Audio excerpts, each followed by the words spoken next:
So that guy shows up. He's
stop there. That was big number 68 for.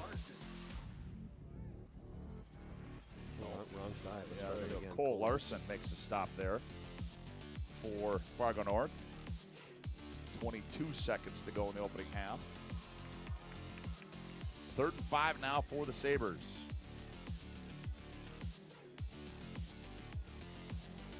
Play clock, yeah, they're going to let the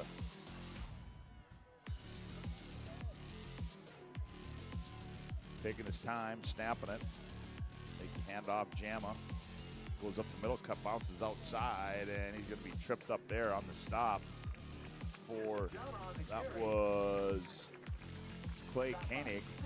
And that is going to end the opening half of play here from the Sanford Sports Complex. On the BNC Bank scoreboard as we go to the break, it's Legacy 21, Fargo North 7. We'll be back with our Magic Towing intermission report after this timeout on the PSP Network. This presentation on the PSP Network is proudly brought to you by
Make sure to like and follow the PSP Network on all social media platforms and hit that subscribe button on YouTube. PSP Network. It's game day.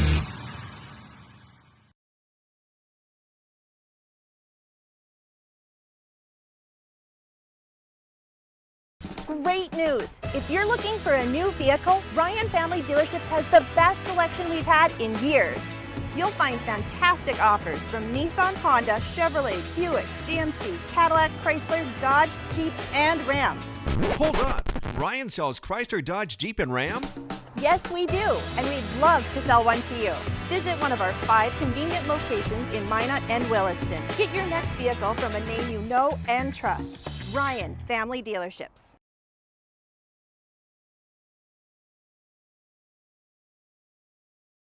When property owners in Bismarck and Minot seek transformation, ServPro's construction program brings both vision and precision. From that very first hammer strike to the final touch of paint, our dedication remains unwavering. It's not just about remodeling, it's about legacy. In Minot and Bismarck, ServPro is your partner in transformation. We don't just build back, we elevate every space. Great news! If you're looking for a new vehicle, Ryan Family Dealerships has the best selection we've had in years. You'll find fantastic offers from Nissan, Honda, Chevrolet, Buick, GMC, Cadillac, Chrysler, Dodge, Jeep, and Ram. Hold on. Ryan sells Chrysler, Dodge, Jeep, and Ram? Yes, we do, and we'd love to sell one to you. Visit one of our 5 convenient locations in Minot and Williston. Get your next vehicle from a name you know and trust. Ryan Family Dealership. This presentation on the PSP Network is proudly brought to you by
Make sure to like and follow the PSP Network on all social media platforms and hit that subscribe button on YouTube. PSP Network. It's game day. That sinking feeling you get when this happens? That's oil change-anxiety. The anxiety of being without a car with a billion things to do. The fear of being overcharged. The stress of not knowing where to go or who to trust. But you never get those feelings at Valvoline Instant Oil Change, where you can watch us work right from your car, and we finish up in about 15 minutes. We changed your oil and did our 18-point safety check. Valvoline Instant Oil Change. Service you can see, experts you can trust. We've changed our name, but we haven't changed the DNA of who we are. We still offer the best product at the best price with the same people. For over 25 years, we've been your only choice for tires in the local area, providing all major brands under one roof at a fair price for your family's budget. Plus that excellent service after the sale with free rotations, free alignment check, free flat repairs with our exclusive Plus plan. That tradition continues today. Looking for tires you can trust? Choose us. Trusted Tire and Auto. When it's time to choose your team, you want to pick the best. I pick Carson Wentz. I pick Hunter Lipke. Where'd you come from? I was in football just like you. Always choose people you know and trust for your team, like your community bankers at First Western Bank and Trust. You can bank on us. For decades, Nodak Insurance Company has been serving our state's residents in good times and challenging times. We come together for the greater good, from simple acts of kindness to company-wide efforts that make a difference in our community. It's who we are, rooted in North Dakota and ready to serve when it matters most. Nodak Insurance Company, agents with answers. Darren Johnson, Cody Olson, and Scott Wilkins, your agents with answers in Mandan. You have built an amazing life by working hard and doing your job well. Delivering financial advice is what we do well. At Ameriprise Financial, our job is to use our skills, experience, and research to help you become more successful in today's economy. What we want you to walk away from each encounter with is satisfaction in knowing that together, we've done what we can to help you work toward a better future.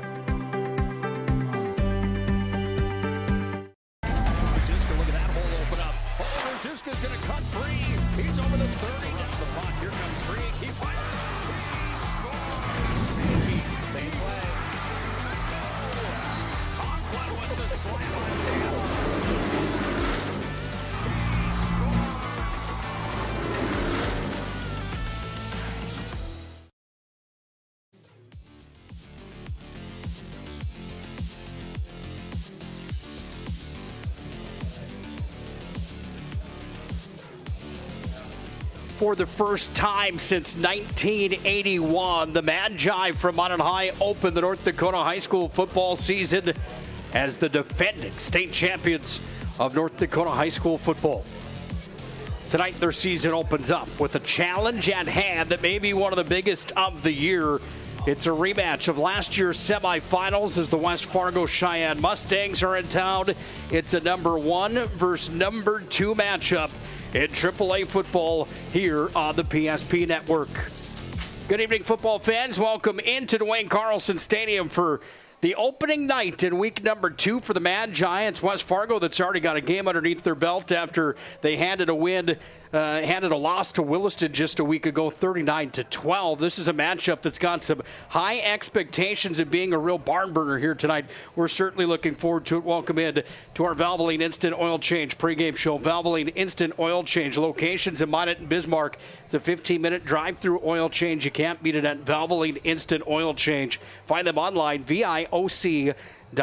I'm Nick Colbert, joined today by Mr. Owen Patterson on the call. Owen, this is one that we've talked about and had scheduled from the start of the year, knowing that this one's going to have some hype around it. Last year when these two teams played in the state semifinals, could that game have gone any better for both teams? Obviously, Cheyenne would have liked to win, but that was a nail-biter through and through. I think Cheyenne will tell you that game could have gone a lot better, Nick. Yeah, obviously losing at home, blowing a halftime lead like they did, giving up 20 points in the fourth quarter in state semifinal. It was a magical game. Minot High ended up riding that momentum into the state title and claiming the trophy in the end. This matchup has been on Cheyenne's mind all off-season. Who better to start your season? Well, Williston last week, but you know Minot has been on the top of their mind since that loss in the semifinal round. Yeah, forgive me for saying could have it went better for either team. Obviously, it could have. However, at points in that ballgame, Cheyenne really dominated the Minot High Magicians with a 2-touchdown lead at one point, and even more than that to the ballgame. It slipped away at the hands of Minot High and the powerful postseason run they had that had so many players that were worth so many highlight reels and bags of popcorn to sit down and watch each and every night. The Magi are going to miss some of those players, including Logan Conklin and Tyson Ruziska here this year. They will sure miss those contributors in the playoffs. Remember, this is a Minot team. All 3 games of the playoff, they were trailing at the half. They just found ways to win, and it was because of those guys who may not have been credited as the most talented football players in the state. It's because they wanted to get the job done for the Magi, and that's how they got it. You look at Cheyenne, they're going to miss some guys as well. However, they're going to bring some horses back. Pardon the pun, being the Mustangs, of course. But we look at Cheyenne, the number 2 ranked team in North Dakota right now. Minot High ranked number 1. We'll get into the head-to-head matchup here in just a moment. But what is it that you like so much about Cheyenne? I know you've got them pegged tonight as being the team that probably is the favorite walking out of here when it's all said and done. When you're making preseason predictions, it's all about who's coming back and, of course, how you did last season. This is a team that played great offensively, showed great signs defensively, and they return the most talent of any team in 3A football. You talk about the quarterback position, you talk about left tackle, you talk about DN, the three most important positions on the football field. They have some of the best there is to offer in the entire state. Well, let's take a look at some of those guys in just a moment. One of them that we're going to certainly talk about plenty here tonight is a gentleman by the name of Petschok. He's off to play at Nebraska. He's on the line on both sides. They also have a quarterback in Caden Olson that's going to be a contributing factor here tonight. By the numbers, though, Owen, when you take a look at how these two teams shake their way into the 24 season, well, we don't have a whole lot to report on these Ryan Family Dealerships by the numbers graphics tab here tonight because the Magi, well, this is their opening game. Cheyenne's off to a 1-0 start with a matchup against Williston. Neither team has played in the conference yet. Minot's ranked 1, Cheyenne's ranked 2. Both teams in the standings inside the EDC and the WDA, again, haven't played any conference games. Sheyenne with 39 points scored compared to the 12 that they've given up. The X factor for me tonight, when we look at this matchup, for the Magi, how do they respond after winning a state championship? They waited so long. 1980 was the last time that they had a championship banner to hang in the sport of football. How do they come out here tonight? What is that confidence level like, and how do they fill in those missing pieces? And on the other side, for me, my X factor in this ball game here tonight for Cheyenne is their quarterback in Caden Olson. This is a guy that was a gunslinger last year with a capital G. And not only can he throw the ball, he can run as well. We're talking about the team's leader in rushing this season. He can score from the pocket as well as throwing it down the field. I think the first thing you mentioned there, Minot High. How do they play out this season? As the title holder, like it says on your screen there, and a team that is missing pretty much everybody from that title team, it's going to be tough for Minot High. You know, everybody wants to beat the Magi this year. They're going to have to figure out real quick where they are talent-wise, where they are development-wise with a lot of these new players in, and what better test to see where you stand in the division of 3A football than to play number 2 Cheyenne and the team you beat in the championship, Fargo Shanley, a very good team from Mountain Fargo. Well, we've got plenty more to come on our Valvoline Instant Oil Change pregame show when we come back. Owen and I are going to dive further into this matchup first with a look around the state, the media poll, the standings inside of 3A football inside of North Dakota. Then we'll get set to meet these teams a little bit further as the Magi host the Mustangs in week number 2 action.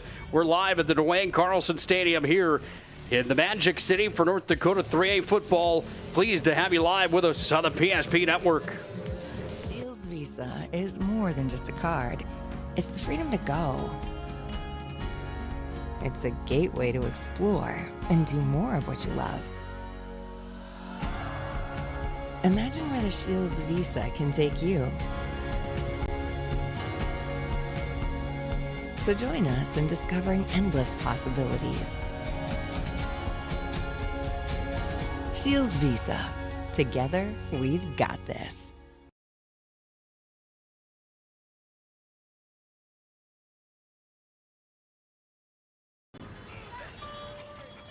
That sinking feeling you get when this happens?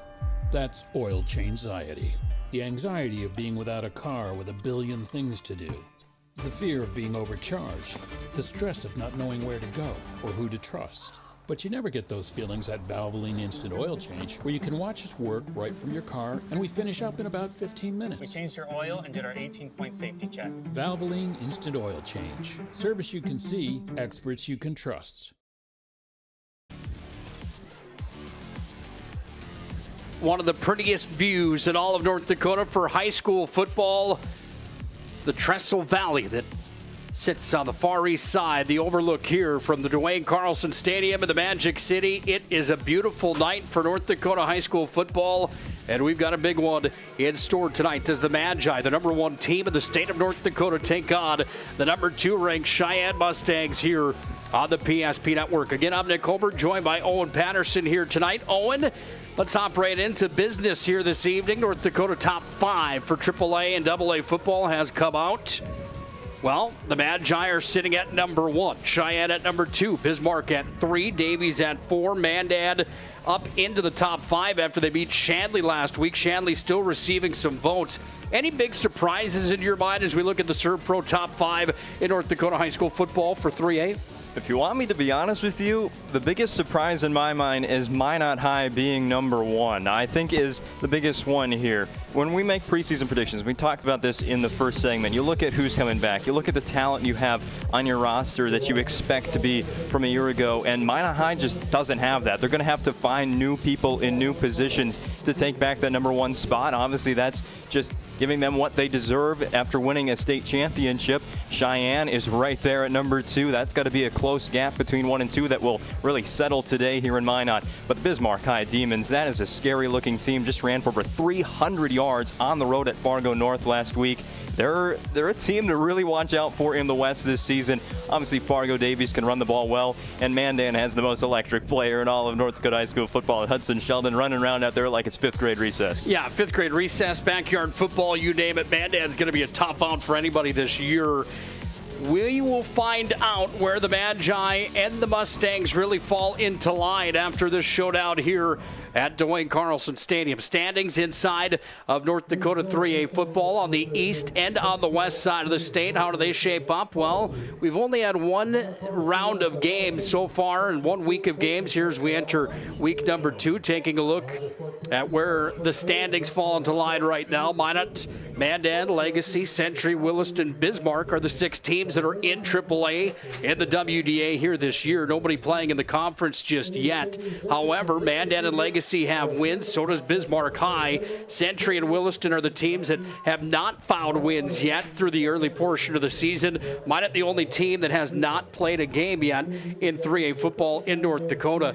Davies, Cheyenne, Fargo North, Shanley, and West Fargo are the 5 from the east. How this will work this year for the playoff picture, thank goodness the QRF has been tossed out the window. Oh, no more QRF ratings to see where the teams will end up falling in line for the playoff picture. However, the top 4 from the east, the top 4 from the west will collide in the postseason. Like it, love it, hate it. Your thoughts overall, the new shaping of North Dakota 3A football? Well, you don't have to score 67 points every game and get credited on that to be the number 1 seed. Now you just got to go out and win the games. It's as simple as that. If you can pull off a win, you're going to get credit for it in the seeding in the postseason. It's not how many points you score. It's not how long you leave the starters in the 4th quarter in the final game of the season. It's just how many wins and how many losses you have. This is back to bread and butter. This is how it needs to be, and we've got the 8 best teams in the postseason by season's end. Yeah, it's going to be interesting when it all shakes up. You see right now, don't take any note to where they're standing in the east or the west right now. This is just strictly off of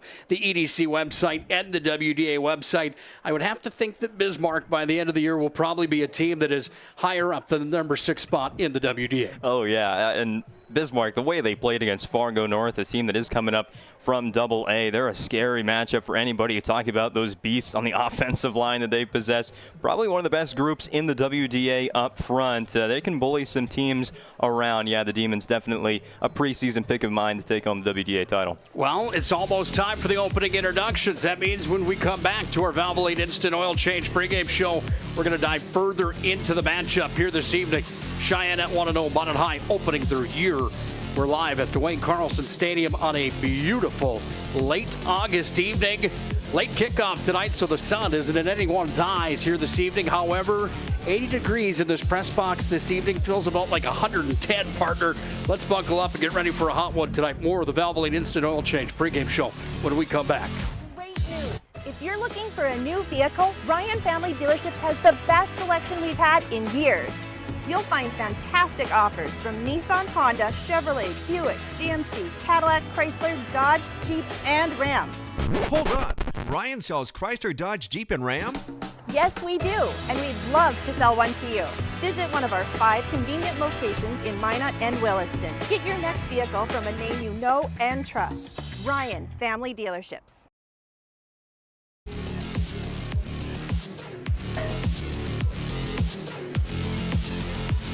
8-2 and 11-1 for records last year. Minot High had the better of the 2. However, these 2 teams did split. Minot had a win in the postseason when it mattered. In the regular season, it was Cheyenne by 7. Well, tonight they match up again. It's number 1 versus number 2. Cheyenne by 8. Is that correct? Well, let's not make it any easier on the Magi than it was, as Cheyenne's a team to beat each and every year. They've been a power inside of the EDC since they came on board. They have a state championship in recent years back in 2021. Will they be a team that gets it done here this year? They're certainly one of the favorites. Time to take a look at one of the reasons why.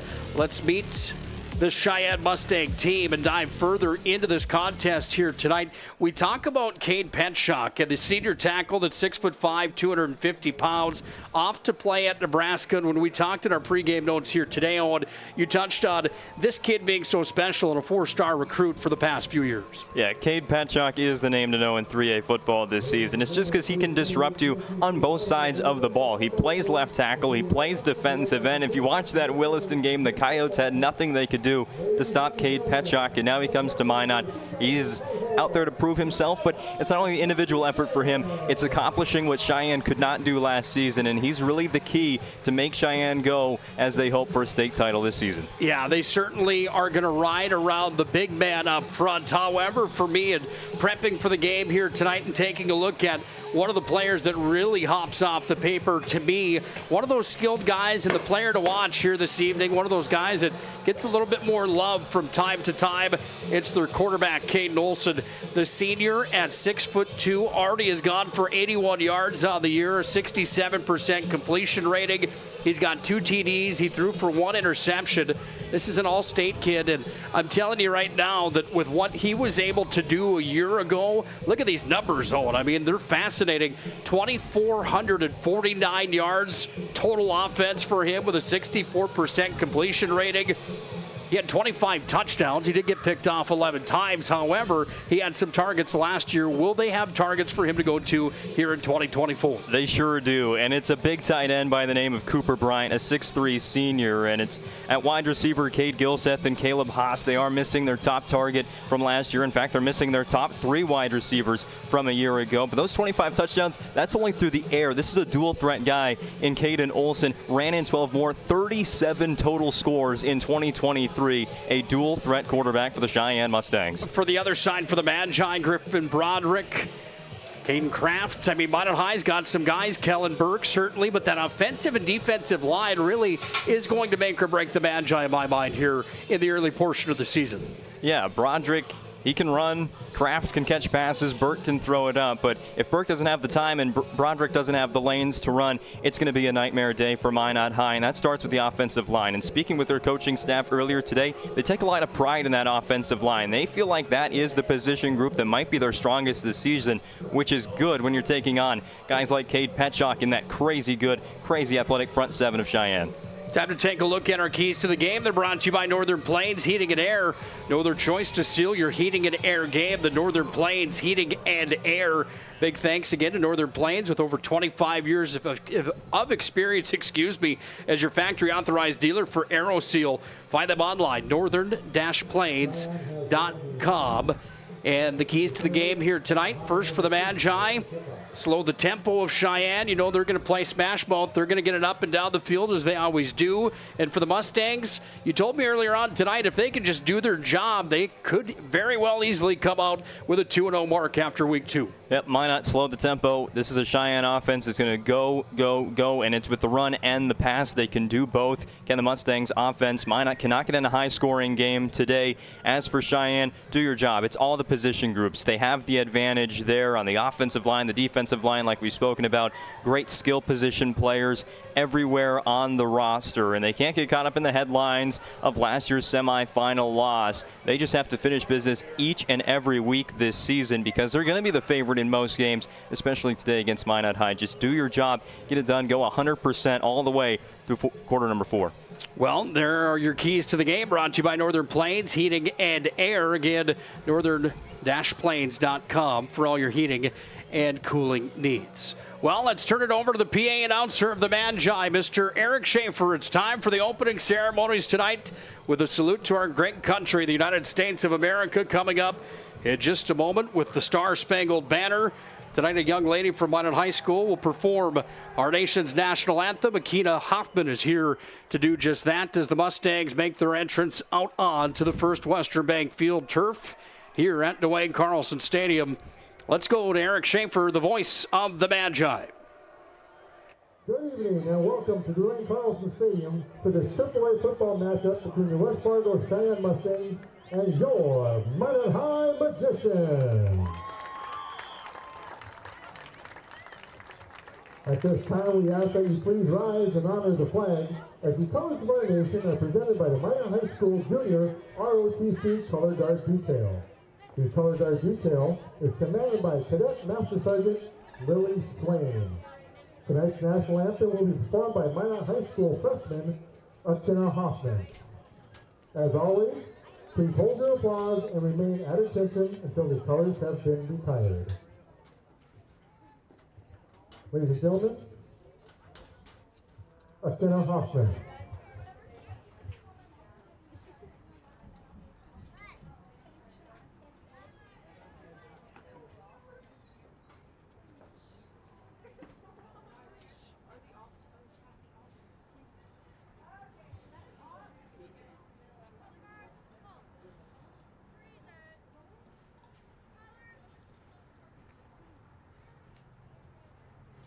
Oh, say, can you see by the dawn's early light what so proudly we hailed at the twilight's last gleaming, whose broad stripes and bright stars through the perilous fight for the ramparts we watch were so gallantly streaming, and the rockets red alert, the bombs bursting in air, gave proof through the night that our flag was still there. Oh, say does that star-spangled banner yet wave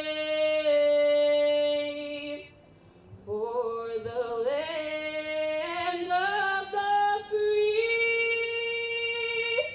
and the home of the brave.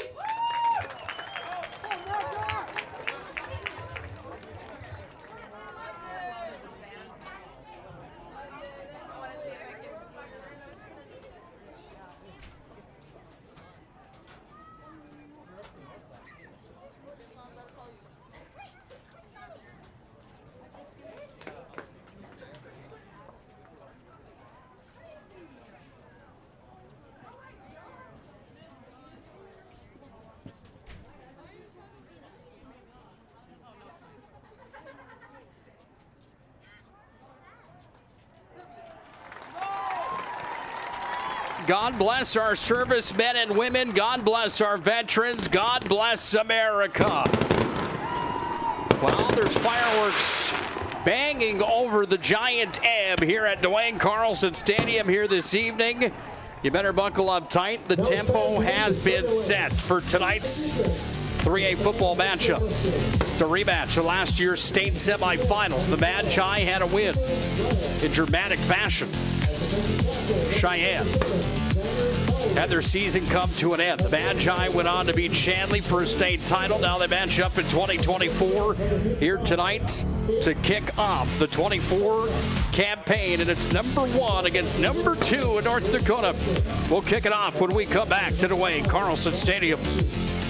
Change our name, but we haven't changed the DNA of who we are. We still offer the best product at the best price with the same people.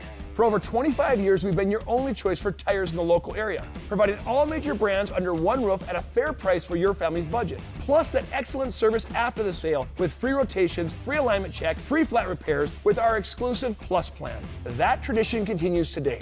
Looking for tires you can trust? Choose us. Trusted Tire and Auto. When it's time to choose your team, you want to pick the best.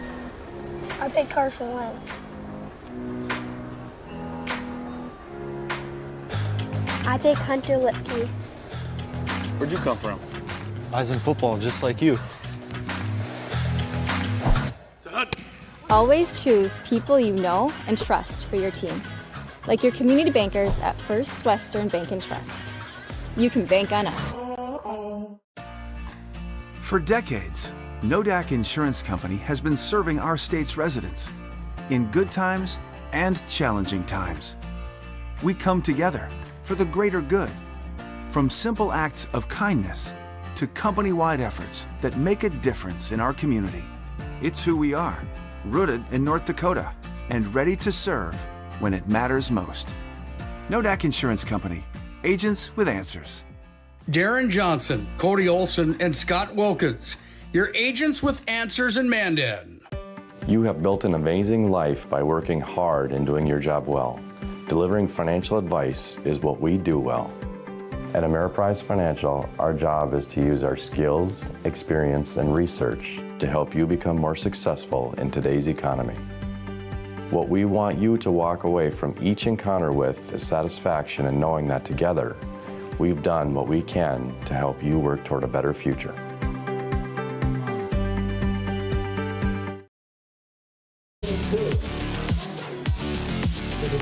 Well, the official introductions have taken place. Last order of business, the opening kickoff. Nick Holberg, Owen Patterson on the call here tonight from Duane Carlson Stadium. It's time for 3A football on the PSP Network. Closing thoughts as we put a cap on our Valvoline Instant Oil Change pregame show here before this 3A matchup between number 1 and number 2 in North Dakota. Yeah, they're going to be shooting off fireworks for every touchdown, too. We've already had 3 fireworks shows already in the pregame. I like it. But on a serious note, it's time for football here in Minot. We had a great game up at North last night. I know Cheyenne only really played one half of varsity football last week. This is their big test of the season. It's time to get going, Nick. It is time. Taking a look at the current conditions inside the Magic City.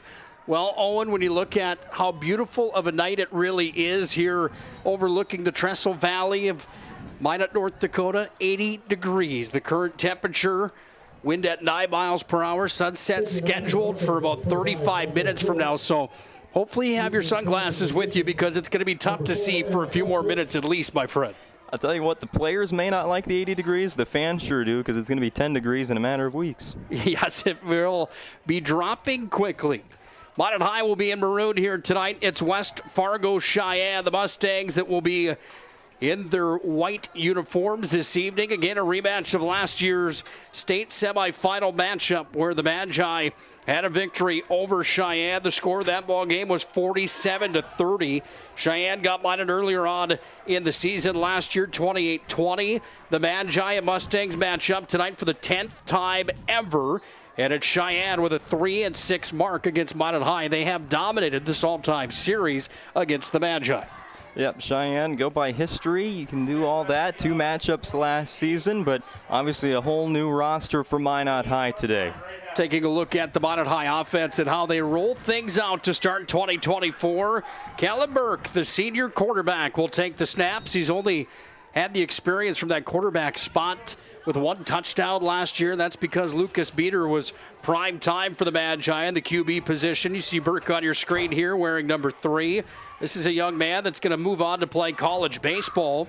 5'10", $175. Lines up with Griffin Broderick right to his right. The Magi from right at their own 26-yard line. Hand out Broderick up the middle. And Broderick's going to gain a handful on the play before he's gobbled up there. Brendan Gable, Cooper Bryant, Xander Mowry, and Cade Petschok, the defensive line here for the Cheyenne Mustangs. Then you've got to go through Braden Olson, Zach Benzie, and Tommy Levine running in the linebacking core. Then you've got Jamison Allen, Isaiah Lincoln, Sullivan Irie, and Caleb Haas way back in the secondary. This is a stacked defense here for the Mustangs. Keeper here for Burke. He runs out to the outside, trying to hit the edge. He's going to pick up 2 on the play, and it's going to bring up a 3rd down and 3 here for the Magi, the opening drive of the ballgame. How do you usher in a new, rather unexperienced quarterback? You got to establish the run game. And what Minot High is really wanting to do is build Burke's confidence with his own ground game. You're going to see a lot of quarterback run design from him, something Minot didn't do a whole lot of last year.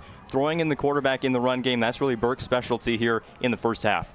Burke from the shotgun. Broderick this time on his right side, working from the right hash. Ball at the 35-yard line. Broderick right up Broadway. Does he get the first down? It's going to be close here, Owen. Where do they spot the football? He's going to be just about a yard shy, actually. And it brings up a 4th down and short here for the Magi. What is the play call from Chauncey Hendershot? Do we see a hard count potentially coming from the Magi? No, I think it's Broderick right up the middle. He can get a yard. Well, so could Kellen Burke on the keeper. Burke is going to bulldoze his way forward. And the Magi move the chains. Their first down of the ball game. Way to go against Cheyenne's front seven. We've been hyping them up. They're going to be good all season long. In Minot High, it took them 4 plays, but you pick up the first down. I think for Minot, this possession, it's got to be a long one. They're going to have to possess the ball for a long time. Keep it out of Caden Olson, the Cheyenne quarterback's hands. Minot High working from the left to the right at their own 40-yard line on the right hash. Handoff, Broderick, flag on the play. He's going to be wrangled up here by the big man, Xander Mowry, 6'3", 255 here for the Mustangs. But we'll see where the call falls in line on the field with the flag on the play. While you look at the Magi offensive line, we talked about them at our pregame show tonight here, Owen. Lincoln Brooks, 6'1", 220, the senior tackles on the left side with Adam Rozick, the guard, at 6'3", 230. Liam Neff comes in at 6'2", 240, the junior guard. And Dylan Huber put on about 30 pounds in the offseason, 6'4", 275. Huber's becoming a giant for the Magi on the front unit. Yeah, really beefed up the offensive line. Minot High's going to need to do that. They're a run-focused team now on offense, and that O-line's going to pave the way for how long this season can go. First down and long here for the Magi. The flag brought them all the way back to their own 30-yard line, a 10-yard penalty. Burke on the keeper. It's going to bring up a 2nd down and a long 18 to go here for the Magi with 10 minutes and 5 seconds approaching to wear down here in our first half of football. Fantastic tackle there by Sully Irie. He's the defensive back to know for Cheyenne. 6 INTs a year ago, but it's not just his ball-hawking defensive presence. It's that tackle right there in the open field. Goes low, takes down the quarterback for minimal gain. From the shotgun, Burke works from the right hash. Ball's marked at the 32-yard line. The Magi on their own side of the field. Burke fires for the first time, tried to find Kraft over the head of the wide receiver for the Magi. It brings up a 3rd down and long here for Minot High, a 3rd and 17. And the Magi look to the playbook here with Chauncey Hendershot at the helm in year number 5. Chauncey's compiled a record of 26-18 in his tenure as the Minot High head coach. Best finish so far in his time as the Magi head man. You see him on the right of your screen there in the maroon hat.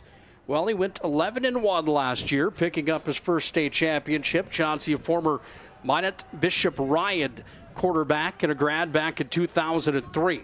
Burke from the shotgun, fakes the handoff to Broderick. Burke fires deep downfield, has a man open on the near side. Up after the football was Aaron Prestwich, and Prestwich unable to come down with it. The secondary coverage was there again. Jamison Allen and Isaiah Lincoln there to make the play. Jamison Allen played that one perfectly. It's a route deep down the field, and he had his back turned, but he also kind of played a little basketball there, boxing out the intended target. It was not in bounds. It was Aaron Prestwich to make that catch anyway, and that's because Allen pushed him out of bounds without too much contact to draw the flag. Well done by the Cheyenne defense there after Minot High picks up the first down. Blake Anderson on the punt here for the Magi. He comes out and towers one deep up into the sky all the way down to the 32-yard line. And there to grab the football and putting a knee down was Jamison Allen. And we get to see Cheyenne's offense come out for the first time in tonight's ball game. The Mustangs ranked number 2 in the state. They're led by their senior quarterback, Caden Olson. This kid was sensational last year. 33 total touchdowns, as mentioned in the pregame here tonight. 21 of which were through the air. He only got sacked 1 time last season. Olson wears number 7 here for the Mustangs, and he brings the visiting team's offense out onto the field for the first time in week number 2. Well, we know Cheyenne wants to score, but we know they want to run the ball in the first half. Can they get downfield on this first drive using the ground game? Handoff here in the backfield, rushing it forward on the carry. It is number 2. It's Schlichting that runs it forward. The slot back, 6'3", 190-pound junior, gained just about 4 on the play, and it brings up a 2nd down at 6.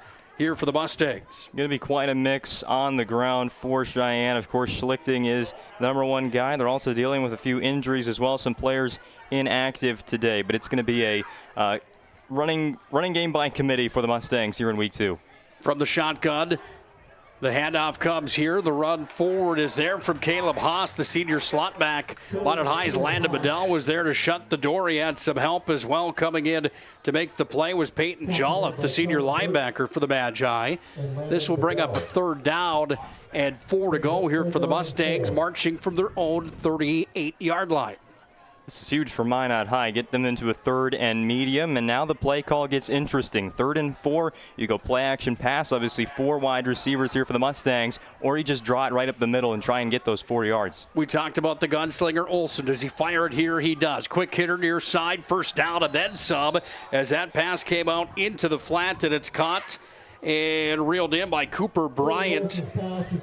Didn't have any touchdowns through the air last year, Owen, but this is a kid at 6'3", $195, and doing our game prep for today's ball game. We knew that he's going to be one of the targets that Caden Olsen's going to look to find, not just tonight, but all season long. Yep, the big tight end. Got a big frame. You're going to get thrown the ball a lot in North Dakota, and you brought up that returning receiving touchdowns. Cheyenne brings back 1 receiving touchdown from a year ago, and that's from Haas. But yeah, Bryant, he's been huge already in week 1 and with that first catch. From the shotgun again, Olsen handoff again. Forward, Schlichting carries it up. A gain on the play again of just about 5 on the play. It brings the football back over midfield onto the Minot High side of the gridiron here at First Western Bank Field at Duane Carlson Stadium. I don't think you could ask for a better night tonight here in the Magic City, could you? You really couldn't. Maybe some would say it's even a little bit too warm. I'm okay with the weather today. Yeah, there's no snow on the field. There's pretty cloudy weather as well. But yeah, perfect season opener, home opener for the Magi here at DC. 80 degrees outside. Like I mentioned in the pregame, about 120 in here. That pass near the 1st down marker, it is caught by Cash Gilseth, and then Gilseth is wrangled up on the play from Minot secondary. Kellen Burke, Caden Kraft out there with Aaron Prestwich and Caden Henderson. Minot's linebacking staff is Jackson Dahl, Peyton Jolliffe, Griffin Broderick. Broderick had 34 tackles last year for the Magi from the linebacking position. The big 6-foot-tall, 225-pound senior linebacker is going to be a key for the Magi in the secondary. Working from the gun again, Olsen. Quick handoff right to the defensive line of the Magi. And there's a handful there to shut the door for the Magicians. Jackson Dahl was in on the tackle. On the carry again from Schlichting, and Schlichting brings it right back to the line of scrimmage, brings up a 2nd down and 10 here for the Mustangs. I think there might have been a slip there from Schlichting, lost his footing right when he was given the football. Really wasn't much room there as Minot High's defense was moving into the backfield, but definitely a tough break there for the Mustangs on 1st down. 6:09 ticks down on the BNC National Bank scoreboard. Nobody on the board yet. Mustangs on the move with their first offensive drive of the ball game. Quick hitter out to the right side. Caleb Haas, the intended target. It was off the mark, and it brings up a 3rd down and 10. What are the plays that spread teams like to run the most? What are the routes they like to run the most? Stop routes and screens. It's nothing so far down the field. It's all quick hitters. The 2 completed catches have been on stop routes. The tight end and the wide receiver split out to the right. There you tried the swing screen pass, but it's just not thrown in the right spot. Tonight's ball game on the PSP Network brought to you by the UPS store. They're located on South Broadway in the Magic City. For all your packing and shipping needs, it's the UPS store, open Monday through Saturday. Giant 3rd down early in the ballgame. 6 minutes and a second left here in the first quarter. There's a flag on the play before the ball is snapped. We'll go down to Mike Anderson. He's got the white hat on here tonight, the head official at Duane Carlson Stadium.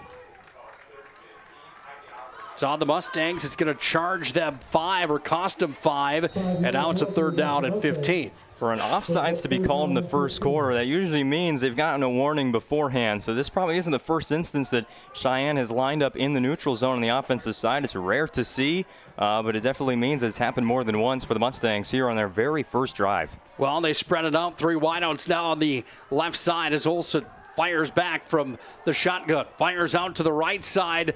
Right over the head on the far sideline. The pass was intended for Bryant over on the far wing. It was just a bit deep, and it brings up of 4th down and 15 here for the Mustangs at the Minot High 49-yard line. So the Cheyenne Mustangs look to be going to the punt team potentially here with 5:43 left in our first quarter, of North Dakota high school football on a Friday night. I saw exactly what Caden Olson saw there, and that was Cooper Bryant turning up the field, and we've got trouble with the snap. Snap ends up over the head, all the way back down to the 20-yard line. Falling on it there is the punter, Landon McFarland, and McFarland's on top of it. The Magi get prime time field position with 5:39 left of the first quarter. The specialty teams for the Magicians 1 year ago proved to be a game changer and an X factor on their way to their first state title since 1980. The pressure force there creates an opportunity now where the Magi are setting up just on the outside of the ServPro red zone. As a punter, you still try and make a play out of that. It was the right idea from McFarland not to cause any more chaos, but that is a huge loss for Cheyenne when he really could have pinned Minot deep. Timeout on the field. The Magi and Chauncey Hendershot want to talk things over. Prime time opportunity for the maroon and gold. 5:39 left to the first quarter. Scoreless on the BNC National Bank scoreboard. How would you like to turn this into this? With Shaw's Crossroads Fuel to Food Reward Program, you can. Here's how it works. Pick up a fuel tracker card from any of our C-store cashiers. Every time you fill up with gasoline or diesel, use the fuel tracker card to record your gallons. Once you reach 1,000 gallons, you'll be eligible for a $10 gift card to Shaw's Crossroads Restaurant. Start earning your rewards today at Shaw's Crossroads.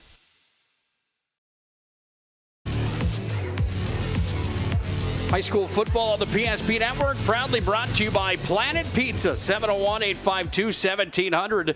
Try one of those Blue Buffalo pizzas or just a plain cheese tonight at Planet Pizza.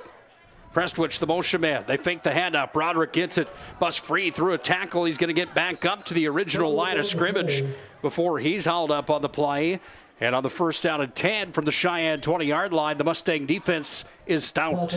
A lot of trickery there, trying to get Cheyenne to run the wrong way on the fake handoffs there from Minot, but they instead go right up the middle, and the Mustangs played it correctly. Bad giant work from the middle of the field right now here at the 21-yard line in between the 20 and 21 as Kellenberg calls the shots and marches them up to the line. Here's the Magi look for their first points of the 24 high school football season. Broderick in the backfield, two wideouts over on the left side, and it's Burke on the keeper. Burke's going to bust over to the far side trying to hit the edge. He had company there, however. Xander Mulry, 6'3", 225, big number 77, rushing him out of bounds along with Brennan Gable, the 6-foot-tall, 220-pound nose guard. Nice defensive stop again for Cheyenne. Sprint out there from Burke, and you're going to notice this from quarterbacks that like to run the football. When they get out of the pocket, when they get flustered there, they're going to tuck and run. They're not going to look for the play downfield. We mentioned Hudson Sheldon earlier. He is the exact opposite of that. That's what you like to see from a running quarterback. Try and keep the play alive. Instead, Burke just tucks it, gets out of bounds, but it is for a loss. Third down and 13 for the Magi. Deep inside Cheyenne territory, still knocking on the ServPro red zone door. Burke falls back, drops back for the pass, tried to fire down to Kraft. Incomplete. No flags on the play, and this is going to bring up a fourth down situation for the Magi. That coverage in the secondary again. Jamison Allen and Isaiah Lincoln really showing up big early in the ballgame. Yep, Cheyenne's defensive backs not making it easy to throw, but this is a huge loss here for Minot High, even coming away with 3 points. You start a possession in the red zone. You have to finish that with 6, especially in this game with a potent Cheyenne offense that you're facing. But 3 points, if you can get it here, will have to be good enough for the Magi to take the lead. Well, we know Kellen Burke has the boot to do it. This is how Minot High won the state title 1 year ago. Burke from deep puts it through the uprights, and Kellen Burke, the last game that he played in, to this game that he played in, picks up right where he left off. One was for a state title. This time it's for the first 3 points of the 24 season as Burke put it, dump it in. And Minot High takes a 3-0 lead on the BNC National Bank scoreboard, courtesy of the boot from Kellen Burke. BNC National Bank is developing relationships. I love working with people. We've been here for over 25 years. We've grown just like our communities we're in. But we still have that personal connection with our customers. And that's why we can find the best solutions for them. It feels great seeing projects around the community and knowing we're a small part of making that happen. We're helping people buy their first homes. Plan for the future. From startups to big business. We're part of the community, and we're proud of it. Yours truly, PNC.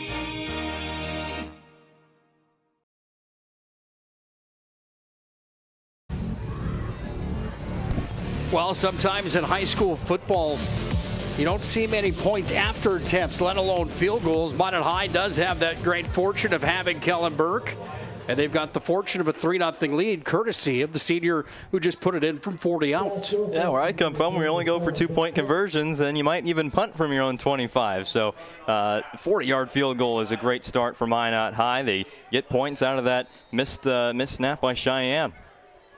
4:39 is what remains in the first quarter. Minot High leads 3-0 on the BNC National Bank scoreboard. Well, the ensuing kickoff, the ball's hammered down into Cheyenne territory. On the reception there for the Mustangs, I believe it was number 4, Cash Gilseth. He's going to be wrangled up by the Magi, and the Bullets rushing downfield. Cheyenne again hemmed in their own territory, starting at the 24-yard line with a first down and 10, trailing 3-0 on the BNC National Bank scoreboard. Coaches will agree in week 1, your first game of the season, tackling as always might be an issue. You haven't done much live tackling in the offseason, but great form there from Taylor Lundeen. Hit him right to the ground and stops what could have been a nice return from Cheyenne. Mustangs work from the gun again. Wideouts on each side, 2 over on the right, 1 on the left here as Caden Olson calls the shots. He's just going to hand it off here, and in the backfield on the rush for the Mustangs was Tate Herman, and he was gobbled up in a quick hurry, and the Magi defense comes up big on the front doorstep once again. Well, the Mustangs ended up saving that play. It was nearly another catastrophe for Cheyenne, almost a miss on the mesh there between the quarterback and running back, but again, hung on to it, did Schlichting, and was able to get the job done. The second down and long for Cheyenne as they're pushed back to the 21-yard line. 2-by-2 for Cheyenne. Quick screen pass to the far side, and that's going to go for nothing. Sharp tackling again from the Minot Magicians. That was on the far side, but that's really been a key in this game. Credit that last tackle to Caden Henderson, bringing down the target for the Mustangs. 3rd down and forever for Cheyenne. Yeah, Minot High's defense, again, they hung their hat on the defensive prowess that they had last year, but you remember the guns that they had in Brady Larson, DJ Jones and company. I mean, Minot High's defensive side of the football, there's plenty listening and watching this ball game tonight saying, where's my credit? Minot High defensively was the best team in the state 1 year ago. This pass is going to be tossed out over the middle. It was intended out to Schlichting, and it was incomplete. The coverage in the secondary for Caden Kraft as Minot High licking their chops once again with the 4th down and long situation coming here for the Mustangs. Something's just not looking right here in the first quarter for Cheyenne on offense. It's not running as smoothly as it did against Williston, and Minot defense, they've come to play today in week 2.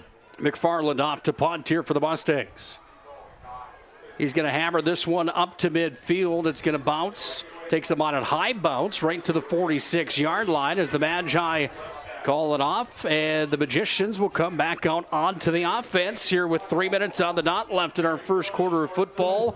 Early on in this ball game, Owen, the Magi have to be happy with where they sit right now in the early portion of tonight's 1 versus 2 matchup. I was maybe a little bit harsh on that red zone possession where if you didn't get 6, it probably wouldn't be good, but that defense has made me wrong. The Minot Magicians happy with 3 there. Now they can add to it another short field. Now you got to take advantage with the touchdown. Well, I know Chauncey Henner shot well, the Minot High head coach. It's all about momentum and positivity. However, when he watches the game fill back, I guarantee he's going to shake his head and say, we got to get 6 there, especially against the number 2 ranked team in North Dakota.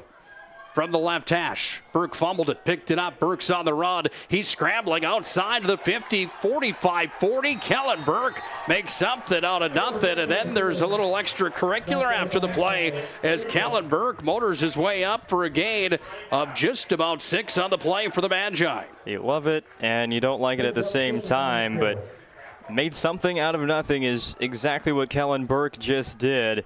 Extracurriculars there, got to calm that down a little bit, but huge play there to pick up what was looking like a negative game. Well, we didn't talk much about that in the pregame show here tonight, Owen, but such a factor as well of containing those emotions, especially for a team that comes off of a state title when they've had a drought since 1980. Handoff here to Bledsoe. He's wrapped up and carried backwards here for the Magi. Excuse me, that was Blake Anderson, rather, on the carry.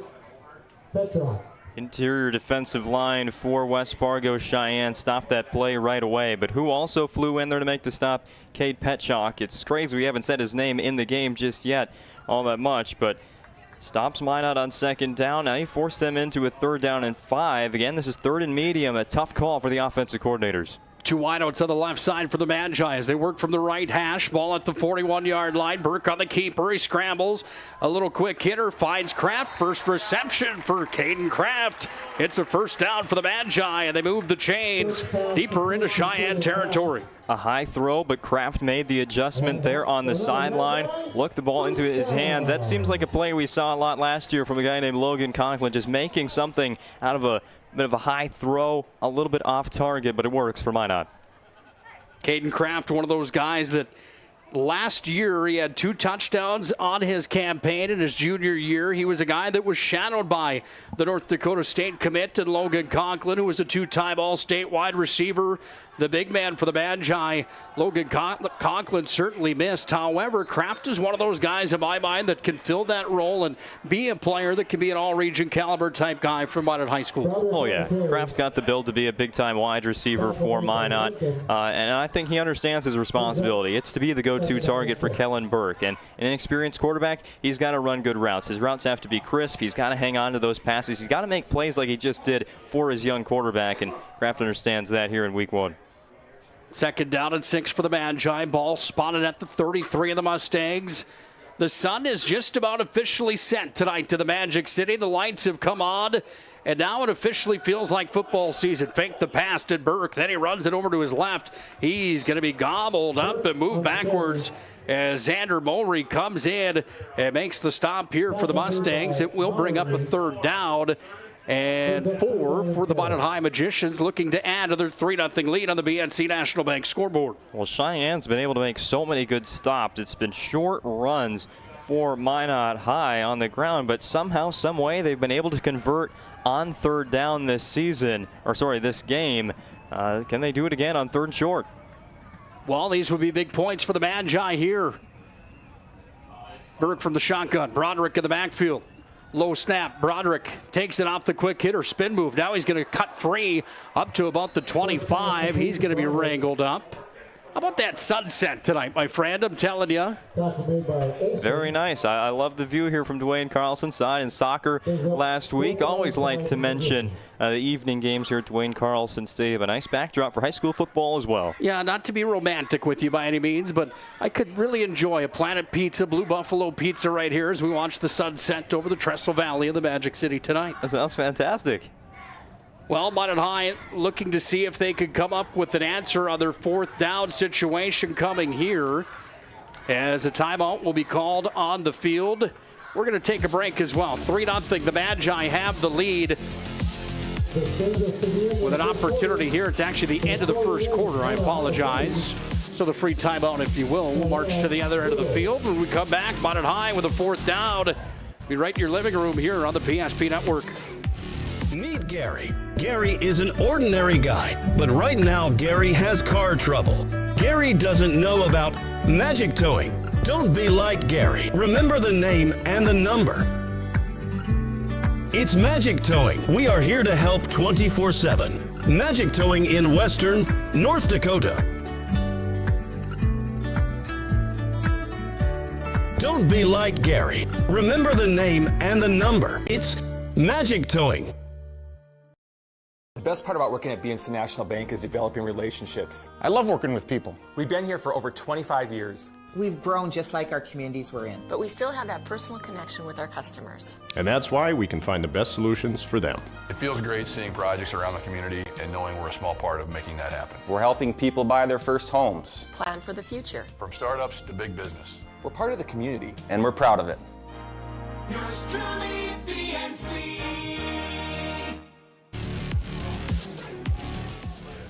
4th down for the Magi as we start our second quarter of football. The Magi pressuring here. They hand off Broderick, sprint move. Another now. Broderick up to the 15-yard line. And there's the Griffin Broderick that the Magi have been waiting for here in this ball game as Broderick barrels his way in for first down. I love it. 4th and 4. Coach Hendershot, that offensive coaching staff, got some extra time to think of a play to pick up a first down on 4th down, and they get the job done now moving into the red zone. 85 carries for 622 yards a year ago for Griffin Broderick.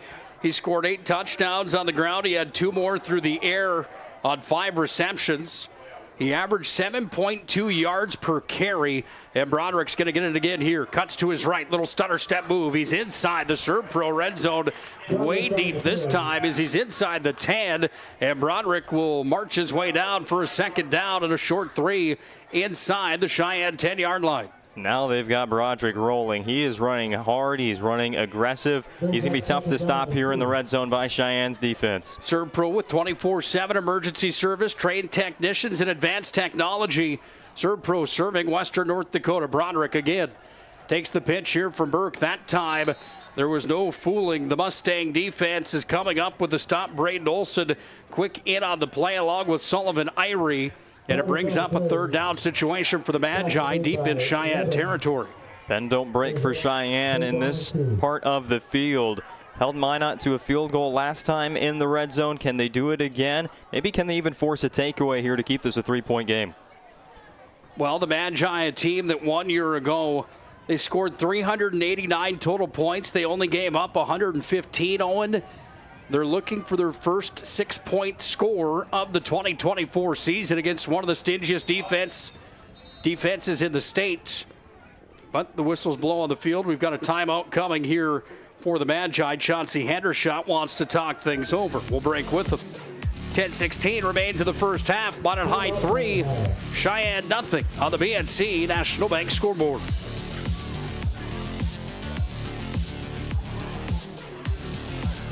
Trained to understand the nuances of cutting men's hair. Less pomp, more adore, huh, Brittany? Square face, wavy hair. Mid-fade with a textured top. Finish it off with a hard part and taper that neckline, coach. Cowlick, what's the move? It's not just all about hard work here. Hit all. 7. Pressure. Points. Yeah.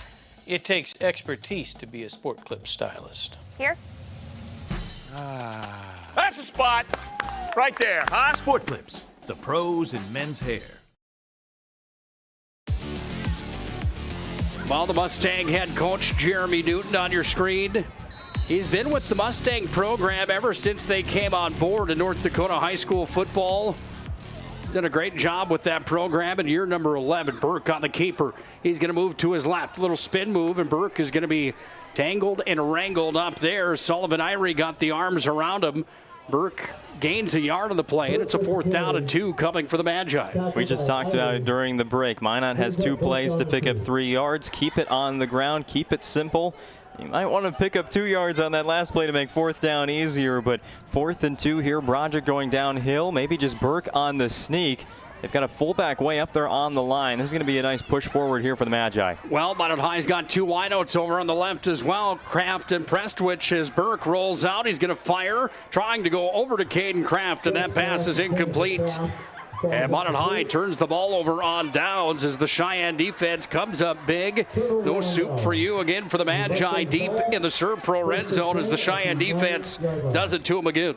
Maybe a little fancy there from Minot High, deciding to throw the ball on 4th down and 2 from inside the 10. And again, bend don't break for Cheyenne. 0 points for Minot in another red zone trip. Under 10 minutes to play, first half of football. This game brought to you by Minot State University. Be seen, be heard, be you. It's Minot State. More than 96% of recent college grads are either employed or continuing their education at Minot State University. Find out more at MinotState.com. Olson faked the pass. He handed it off, and the ball's going to be carried over to the left side, trying to find the edge. The carry, I do apologize. We'll get it for you here in just a moment. It was Tate Herman, I do believe. No, it was actually Schlichting. I do apologize. See, you've got the binoculars up here. The Amazon order didn't come in for me as ordered a new pair. They never showed up, my friend. We got the binoculars, the zoom-in camera. I got you covered here. Yeah, we appreciate you being here on the call with us tonight. Owen, handoff again, this time up the middle. Big gain. Schlichting that time carried it forward, no doubt about that one, and he picks up a first down for the Mustangs. No, we haven't seen from West Fargo Cheyenne Olson running the football. They have not used his dual threat ability today. The read option with Schlichting. Obviously, they like Kai Schlichting toting the football here in the first half, but we have not seen Olson get outside the pocket all that much here in the first half of this game. He had 75 carries last year, good enough for 232 yards, 12 touchdowns on the ground. Used him quite a bit in that red zone capacity. Quick hitter fired here across the middle. It's gobbled up and caught but wrangled in. Max Weigel was hit there in the secondary from Minot High. It's Caden Kraft coming in, making the play.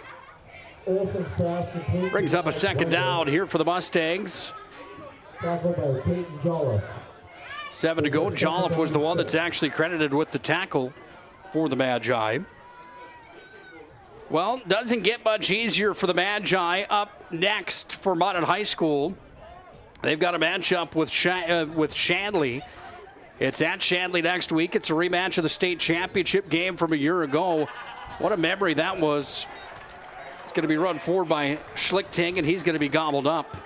Looking at that Minot High schedule, you open up with Cheyenne, Shanley, Davies, and West Fargo. That's about as tough as it gets. Then you open your conference play up with the team that I have pegged at the top of the ladder inside of the WDA, the Bismarck High Demons. Wow, talk about having the target on your back and having to prove it right out of the gate here in 2024. Yeah, they're going to learn a lot about themselves in those first 5 games of the season. And I guess lucky for them, only one's a conference game, but it's probably your toughest conference game of the season. We'll have all of them for you here on the PSP Network. Olson fires wide open over on the far side. That pass is going to be caught and wrangled in. And it's completed out to Caleb Haas. Brings up a first down here for the Mustangs. Yeah, what you're going to notice for West Fargo Cheyenne, we mentioned it earlier, it's quick hitter routes. It's not going to be these deep shots down the field for the Mustangs. You have to be okay gaining 6-7 yards at a time and slowly moving the chains, even down 3-0 with that donut on the scoreboard after one quarter. 2 wideouts on the right side, 1 on the left here for the Mustangs as Olson works from the gun. 1 in the backfield. Schlichting's got it here. He runs over to the left side, cuts free. He's got 5 on the play, and Schlichting runs it out of bounds on the far sideline. You talked about it as your key to the game in the pregame show tonight, that Minot High had to find a way to control the tempo of Cheyenne because we knew that Cheyenne is going to be high octane as they always are. Minot's done a nice job of containing that. However, on this drive, it seems like the Mustangs may have found something special here. Yeah, they found just, again, 3-4 yards at a time. That nice pass play last time it went to the air as they go again. Across the middle, that ball is going to be tossed up in and out of the hands there of Caleb Haas. Incomplete, brings up a third down. But what Minot High has done is, I think they've got a spy here on Olson because he has not tucked the ball and run in this game. They're saying you have to beat us with Kai Schlichting, you have to beat us with everybody else besides the running ability of Caden Olson, who again ran in 12 scores a year ago and 2 last week against Williston. Update from Legacy and Fargo North. Oh, the doors were blown off. Legacy 49, Fargo North 7. Late to the contest, Scott Woodmansey, Chuck Claremont had the call. That one on the PSP Network. Olson across the middle. That's going to be completed up to the first down marker. And on the reception there, trying to move it forward, Maddox Weigel. Weigel's going to be gobbled up on the play. Do they credit him with the first down? They will. And the chains move again. Here's the Mustangs. Bring it up to their 45-yard line. Down to 6:25 to play in the first half, and Caden Olson seems to have found his way into a rhythm late to the first half of football. Yeah, that's how you run your routes. It starts with the routes there before Olson can throw it. Obviously, it's the timing for him, but you get to the sticks, you get 2 yards past the sticks, you come back and you meet the football right at the line to gain. That's exactly what the receivers have done. Maddox Weigel adds his name to the list. Weigel, a wide out here on the right side. He's got a friend with him, one on the left. They're going to fire downfield. Olsen across the middle. That pass is going to be completed and into the hands it goes of Caleb Haas deep inside the Magi Serve Pro red zone. And it's a 1st down and 10 for the Mustangs on the biggest play so far of the ballgame. Watch this Ryan Family Dealerships replay. I've been saying all game long, it's the stops and the screens. It's 7 yards at a time, and then you bring those safeties up. The corners bite on the double move, and you throw it right over the middle, over top of the defense. Sheyenne has found the rhythm here on this drive, and they can even take the lead as they enter the red zone. Well, they're marching deep inside of Minot High territory. Ball marked at the Minot High 12. Serve Pro with 24/7 emergency service. Trained technicians and advanced technology. Up the gut it goes again for Schlichting, and Kai Schlichting has a gain on the play. And the Mustangs are looking for 6 here with 5:20 left in the first half of football. Nice chase down tackle there from Dylan Huber of Minot. Has missed on the first tackle attempt, but stayed in the play and brought down Schlichting for a gain of 5. Big Dylan Huber on that front line. We talked about the size gain for him in the offseason. Not easy to do. A lot of work put in from that Minot High line, and when you've got guys that you graduated that you played with a year ago that went on to play college football, it certainly raises your hopes. Caden Olsen on the run, scampers to the left, into the end zone, touchdown. Well, they waited to throw the ball deep. They waited to get Caleb Olsen going in the run game, and that's exactly what you get when you get Olsen on his feet. Read option right here, read it perfectly, gets a block down the field to pave the way for his 3rd rushing touchdown of the season. Ryan Family Dealerships brings you that replay. We'll take one more look at it here. Olsen from inside the 10-yard line scampers off to his left and into the end zone to take a 6-3 lead on the BNC National Bank scoreboard. Point after attempt is on its way. Point after attempt coming here from Michael Gullix. It's up through the uprights and in. Sheyenne 7, Minot High 3. There's Caden Olsen on the run. We talked about him as the highlighted player to watch in tonight's ballgame. Makes Owen and I look like we know what we're talking about here tonight with the numbers that he's got. Certainly easy to peg him as one of the tops. He puts the visiting team on the board with the lead, 7-3 on the BNC National Bank scoreboard. Many of our clients come to us already accomplished in their lives and on the right track. However, whether it's in response to a life-changing event or you are nearing retirement, you can sleep well knowing that together we have planned for both life's opportunities and challenges. And no matter what happens, we are here to help guide you.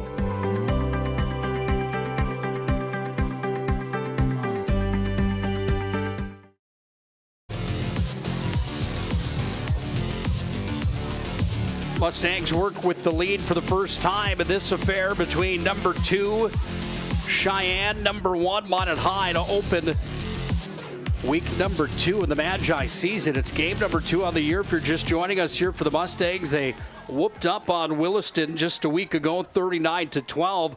Much different opponent here in the Magi, the defending 3A state champions on their home field at Duane Carlson Stadium. The ensuing kickoff is going to be handled here by the Magi and up to the 32-yard line before a swarm of Mustangs are there.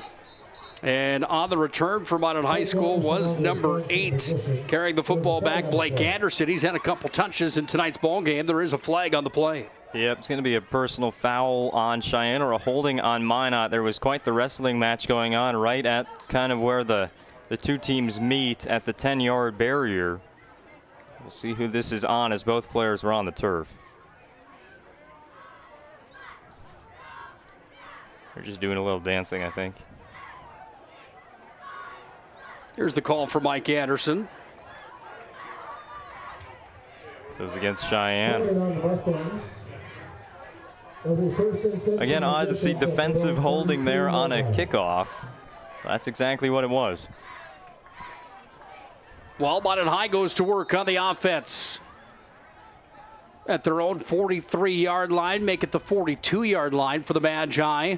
Working from the right hash, Kellen Burke works from the shotgun again. 2 wideouts over on his left with Broderick in the backfield. We saw a steady dose of Griffin Broderick on the last offensive possession for the Magi. Play clock down to 20 seconds. Now the snap will come here to Burke. He receives, fires it off. This is Kraft. Kraft up over the 40. Kraft is going to be pushed out of bounds near the original line of scrimmage. And it brings up a 2nd down and 10 here for the Magi as Caden Kraft had the completion. And Minot taking a page out of Cheyenne's playbook, going with the screen pass on 1st down just to try and pick up a couple of yards. They barely even get one on that, bringing up 2nd and a long 9. Minot high this time from the left hash. Broderick in the backfield again. Same formation for the Magi as we approach 4 minutes to play here in the first half. 7-3 Cheyenne. Burke takes a deep shot downfield. It's fired out, intended for Kraft. The coverage was there. And out in the secondary, Sullivan Irie comes up with the stop here for the Mustangs. Yeah, the coverage was there for Cheyenne, but so was a window to fit this one to either Kraft or the slot receiver as well. That was Prestwich running with them. But Burke just throws it right in the middle of the two, and there's a miscommunication there as to who's going to go for it. Again, the opportunity was there for Minot High. Cheyenne had a lot of white jerseys in the area. Football marked here at the 42-yard line. 3rd down and 10 for the Magi. Time wearing thin now here in the first half of football. Join us for the Magic Towing halftime report. We'll have the highlights and the stats from the first half. Burke rolls out to pass again. Fires to the near sideline. Tried to find number 4 for the Magi, Aaron Prestwich. That pass is incomplete. Minot High is going to be forced to punt as the Mustang defense coming up big on the Minot High pass plays. Not sure about 3 passes there on that drive. Obviously, the first one was completed, but it goes for nothing. Usually when you see that, either an incomplete pass on 1st down or a 0-yard gain, you're going to go on the ground. Minot didn't do that. They're chasing points already, it seems, in this first half, and end up with a punting situation. And the punt for the Magicians, number 8, Blake Anderson. Anderson off to punt it away for the Magi. Towering punt all the way to the 30. Fair catch is called for and received. Back at the 30 as that ball was gobbled up into the hands of Cheyenne's number 4, Cash Gilseth. And the Mustangs work back on offense here with under 4 to play, ticking down to 3:52 to play in our first half of football. 7-3 on the BNC National Bank scoreboard. If you're just joining us, Kellen Burke had a 40-yard field goal as the Mustangs hemmed the Magi in deep in their end zone. That was back in the first quarter. Then in the second quarter, just a few moments ago, it was Caden Olson from about 8 yards out, scampering to his left for his 3rd touchdown of the season. See him here on your screen working from the shotgun, one in the backfield. Ball's going to be handed off, comes to Tate Herman. He's wrapped up on the play. In on the stop for the Magi. Making the play for the Magicians was number 32, Peyton Jolliffe. Jackson Dahl as well was in there, looks like, number 84 for Minot High, blowing up that run play from Cheyenne. Mustangs lead 7-3 on the BNC National Bank scoreboard. If you haven't already done so, make sure to like and follow the PSP Network on all of our social media platforms. PSP Network, our mission is to promote local athletes across our great state of North Dakota. Hit that subscribe button on YouTube as well. You'd be amazed at what that does for our mission. Faked out to the right, then fired across, and it's going to be complete over to the left into the hands of Sullivan Irie. There is a flag on the play after Irie had a gain of just about 8. This is always in the area of holding or a legal man downfield. This is more than likely going to come back. Just got a sneak peek at what the call was. This will be marching a few yards back for the Mustangs. Well, good call, Owen. Offensive holding on the Mustangs, and this brings up a long 2nd down and 22 here for Cheyenne as the ball's marked at their own 19-yard line.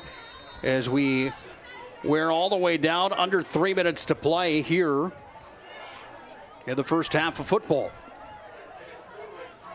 3 wide receivers on the right, 1 on the left, 1 on the backfield as the Mustangs spread out the offense. Working from the left hash. Little quick hitter. It's into the hands of Tate Herman. Herman's going to cut free 40 all the way to the 45 before the last line of the defense is there for the Magi. Making the stop is Henderson. as Tate Herman was on his way, and Henderson made the play way out of the flats as the ball is all the way up to the 46-yard line. Another giant play for Cheyenne. Got a shot of fadeaway there to Tate Herman, and Herman made something out of nothing on a very short pass play. Minot slow to recover, able to move the sticks. Wide receivers on each side again from the left hash this time. They're going to hand it off, and up the middle it comes for Schlichting, and Schlichting gains about 1 on the play, if that, here for the Mustangs, and it brings up a second down. They're going to say a second down and 10. No gain on the play. Jolliffe in on the stop for the Magi. Well, the 2-minute warning is now upon us. We're at 2 on the dot to play here in the opening half. Unlike college football these days, we won't have the 2-minute warning yet in high school football. 2 timeouts left for Cheyenne. I think they do have a pretty good kicker as well for field goals should they get close.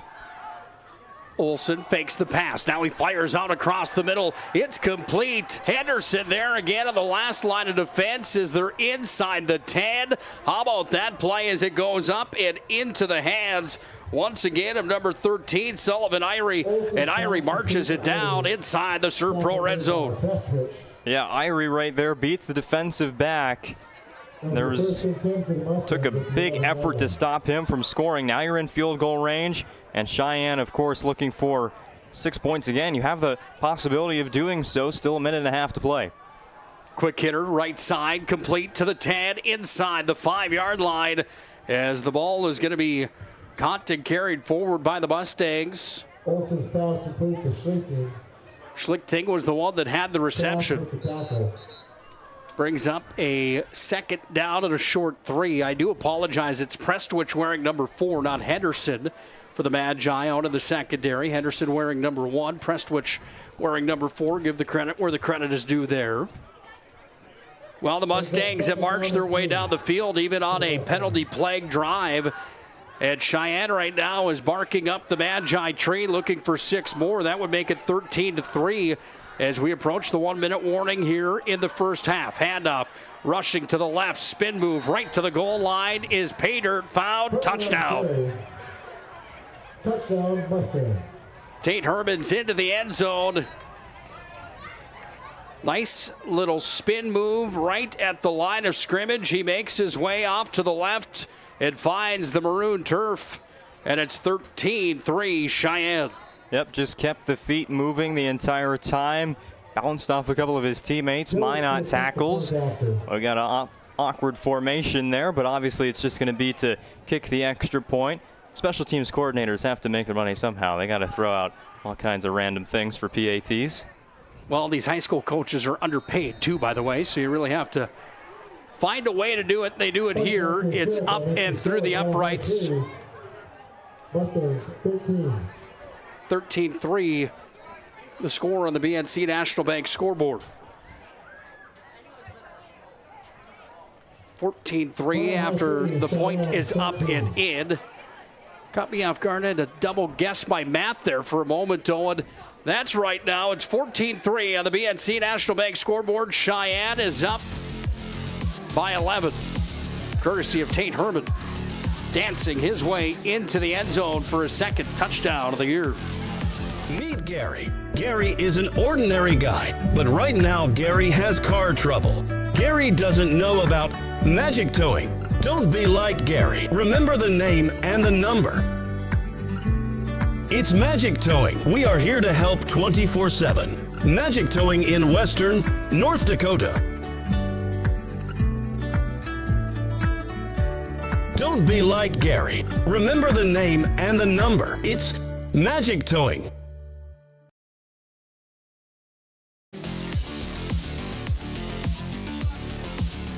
.55 seconds is what remains of the first half. 14-3, Cheyenne on top. Herman and Olsen into the end zone for the Mustangs. Little miscue there for the Magi on the ensuing kickoff. But Minot High will have field possession starting at their own 30-yard line as the ball was wrangled in on the specialty teams play coming from Anthony Alexander, I do believe, was the one that was in on that play for the Minot High Magicians. Well, here's the great thing about having a kicker like Kellen Burke who can drill something from 40 yards and even farther is all you have to do is get into field goal range for him before the half. A field goal here will make it a one-possession game for Minot High. That's the goal in this drive. Get it where Burke can kick in 3 points. First down and 10. They've got quite a bit of ground to make up here in just 50 seconds. That's what remains on the BNC National Bank scoreboard, trailing 14-3 here in the first half. As Olsen, the quarterback here for Cheyenne, dueling tonight with Chase Burke, the Magi quarterback. Chase Burke, more of a specialty teams player last year with Lucas Beater running the QB1 spot. Tyson Ruziska in the backfield with Broderick. Burke was really just used as a special teams guy. He had a few touches, however. Burke finding a rhythm here in the ball game in the early portion of the season tonight on his home field in the first game back as defending state champions. Handoff here. Minot High is going to bust free all the way up to the 50-yard line. On the move, it's Bledsoe that's going to carry the ball forward. And the Magi move it big time as Blake Bledsoe carries it up into Cheyenne territory. How do you get into field goal range? It starts with a big play for the Magi on offense on the ground. They're already across midfield. Now you're even looking for a touchdown. Blake Anderson was the one on the carry, as the ball is going to be moved forward again for the Magi. This hurry-up offense for the Magicians, working now with a half a minute to play here in the first half of football. Ball spotted at the 32-yard line. There, Owen. Perfect opportunity to work on this offense in week 1. Burke runs it over to the far side. Is that a reception on the far sideline? Waiting for the official call coming here still. The officials come together on the far side. Conversation still continuing. It's completed for the Magi. The feet were in on the far sideline. And Minot High is in the Serve Pro red zone. They do have 2 timeouts remaining here in this first half. 14 seconds is what remains on the BNC National Bank scoreboard. And that's, again, making a play for your quarterback. It maybe wasn't the most perfectly placed pass, but kept the feet in bounds, and the dream is alive for Minot to put in their first touchdown of the season. 2 wideouts on the left, 1 on the right. Burke's going to run it over to the left side. Burke's going to have some company trying to make his way out of bounds. He does, as Burke is going to be Burke on the carry. All the way up to the 12-yard line. 8 seconds is what remains here in the first half. Well, here with 8 seconds left, you still know that the field goal, you have timeouts to call if you're Coach Hendershot. This is going to be a pass play here. You got to believe you want about 3, maybe 2 at the smallest seconds to go to get that kick on the very next play, but this is probably going to be a pass towards the boundary. Again, you do have timeouts, so you can run it, but it's got to be quick. Minot looks for 6 here as Kraft lines up over on the far side. Timeout, Cheyenne. Cheyenne's going to call a timeout. Jeremy Newton wants to talk things over with his Mustang defense, trying to preserve an 11-point lead. 8 seconds remains in the first half. Minot High's on the doorstep knocking. Changed our name, but we haven't changed the DNA of who we are. We still offer the best product at the best price with the same people. For over 25 years, we've been your only choice for tires in the local area, providing all major brands under one roof at a fair price for your family's budget. Plus that excellent service after the sale with free rotations, free alignment check, free flat repairs with our exclusive Plus plan. That tradition continues today. Looking for tires you can trust? Choose us. Trusted Tire and Auto.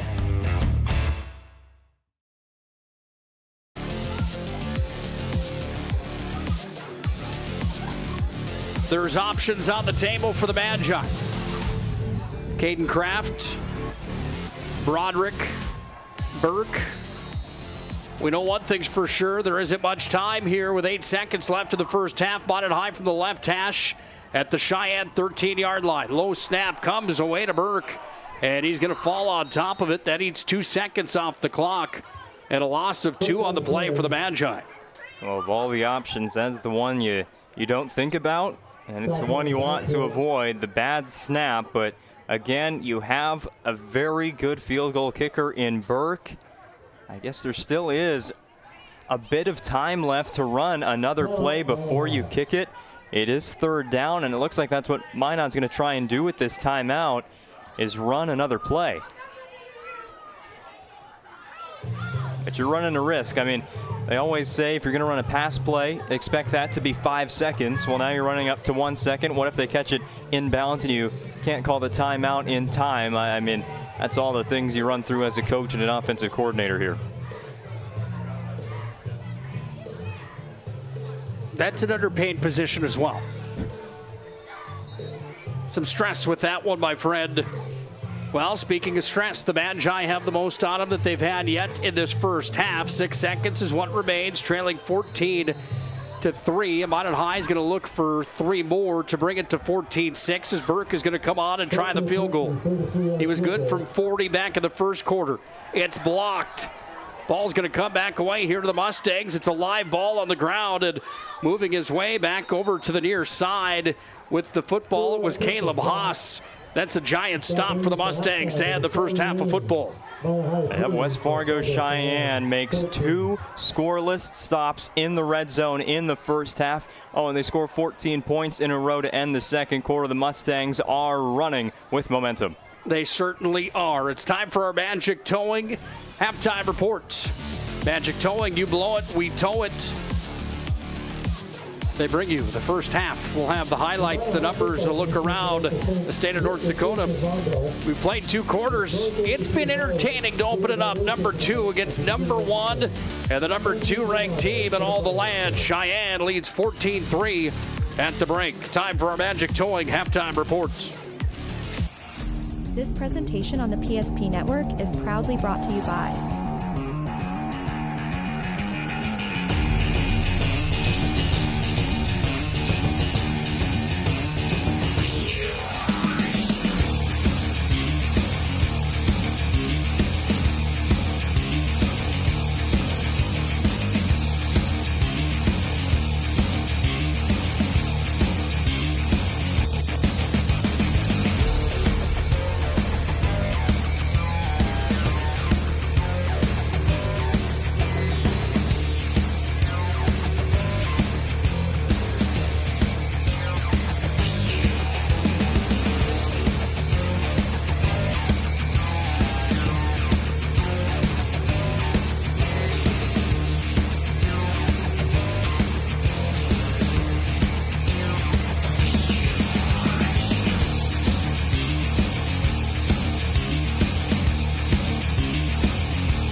Make sure to like and follow the PSP Network on all social media platforms and hit that subscribe button on YouTube. PSP Network. It's game day. When facing disaster, it's not just the things we lose, but the memories. But there's hope. ServPro, with decades of experience in Minot and Bismarck, is always ready. Our certified professionals don't just restore homes, they rebuild lives. Because to us, you're not just a client, you're family.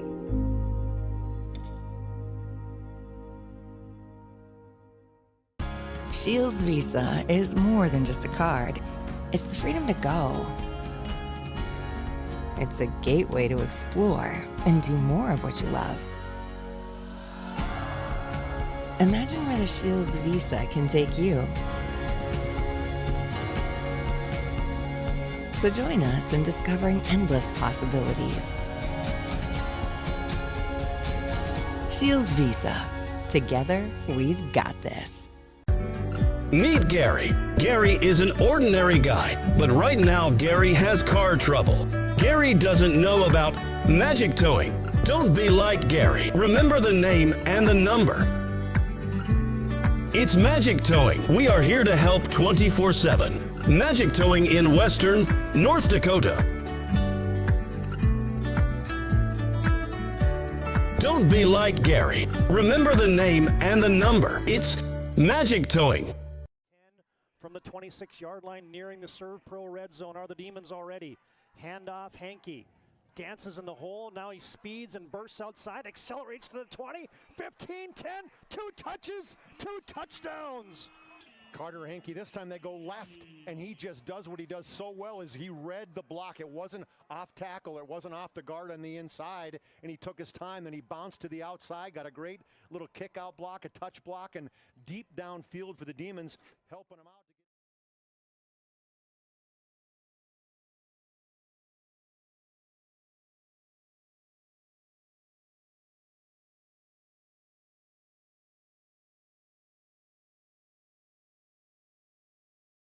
When property owners in Bismarck and Minot seek transformation, ServPro's construction program brings both vision and precision. From that very first hammer strike to the final touch of paint, our dedication remains unwavering. It's not just about remodeling, it's about legacy. In Minot and Bismarck, ServPro is your partner in transformation.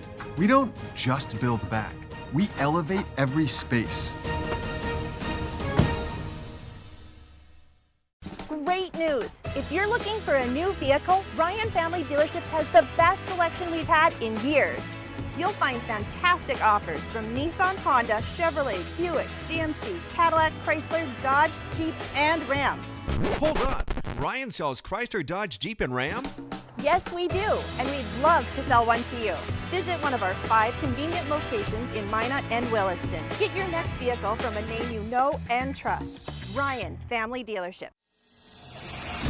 This presentation on the PSP Network is proudly brought to you by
Make sure to like and follow the PSP Network on all social media platforms and hit that subscribe button on YouTube.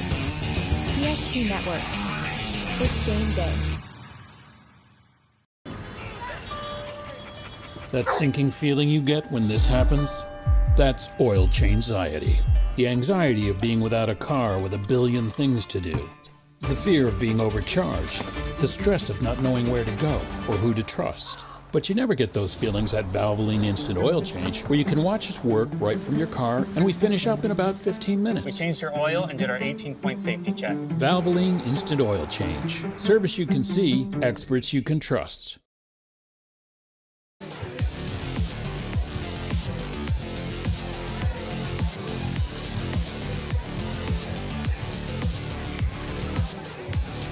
Well, a bit of a slobber knocker to open up the season for the Magi tonight, 14-3. Cheyenne's got the lead over the Magi in week number 2. Welcome into our Magic Towing halftime report. Magic Towing, you blow it, we tow it. Magic Towing, serving Western North Dakota. Put this number in your phone now, 701-509-4011. It's Magic Towing.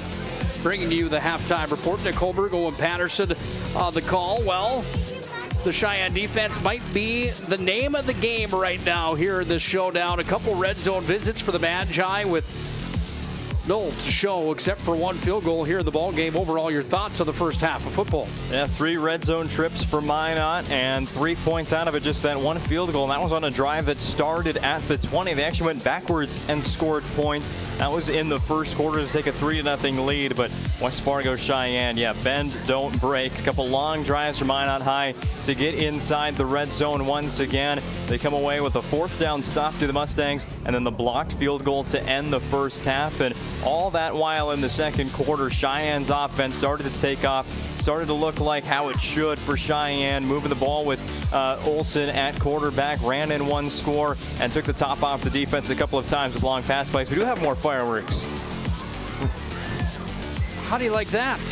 I love it. I was hoping, well, Minot has not scored a touchdown yet. I've been wondering if we got fireworks for the touchdowns. Well, they might be using them up right now, the way that the Cheyenne defense has played. Quite a show here at Duane Carlson Stadium here in the Magic City. Well, when you win a state title, sometimes you come out with a bang to start your next campaign, and that's certainly what we've got here tonight. As the fireworks are on full display as the Magi come back to the field. Mustangs are out and ready for the second half warm-up coming up. Let's take a look at the highlights of this ball game.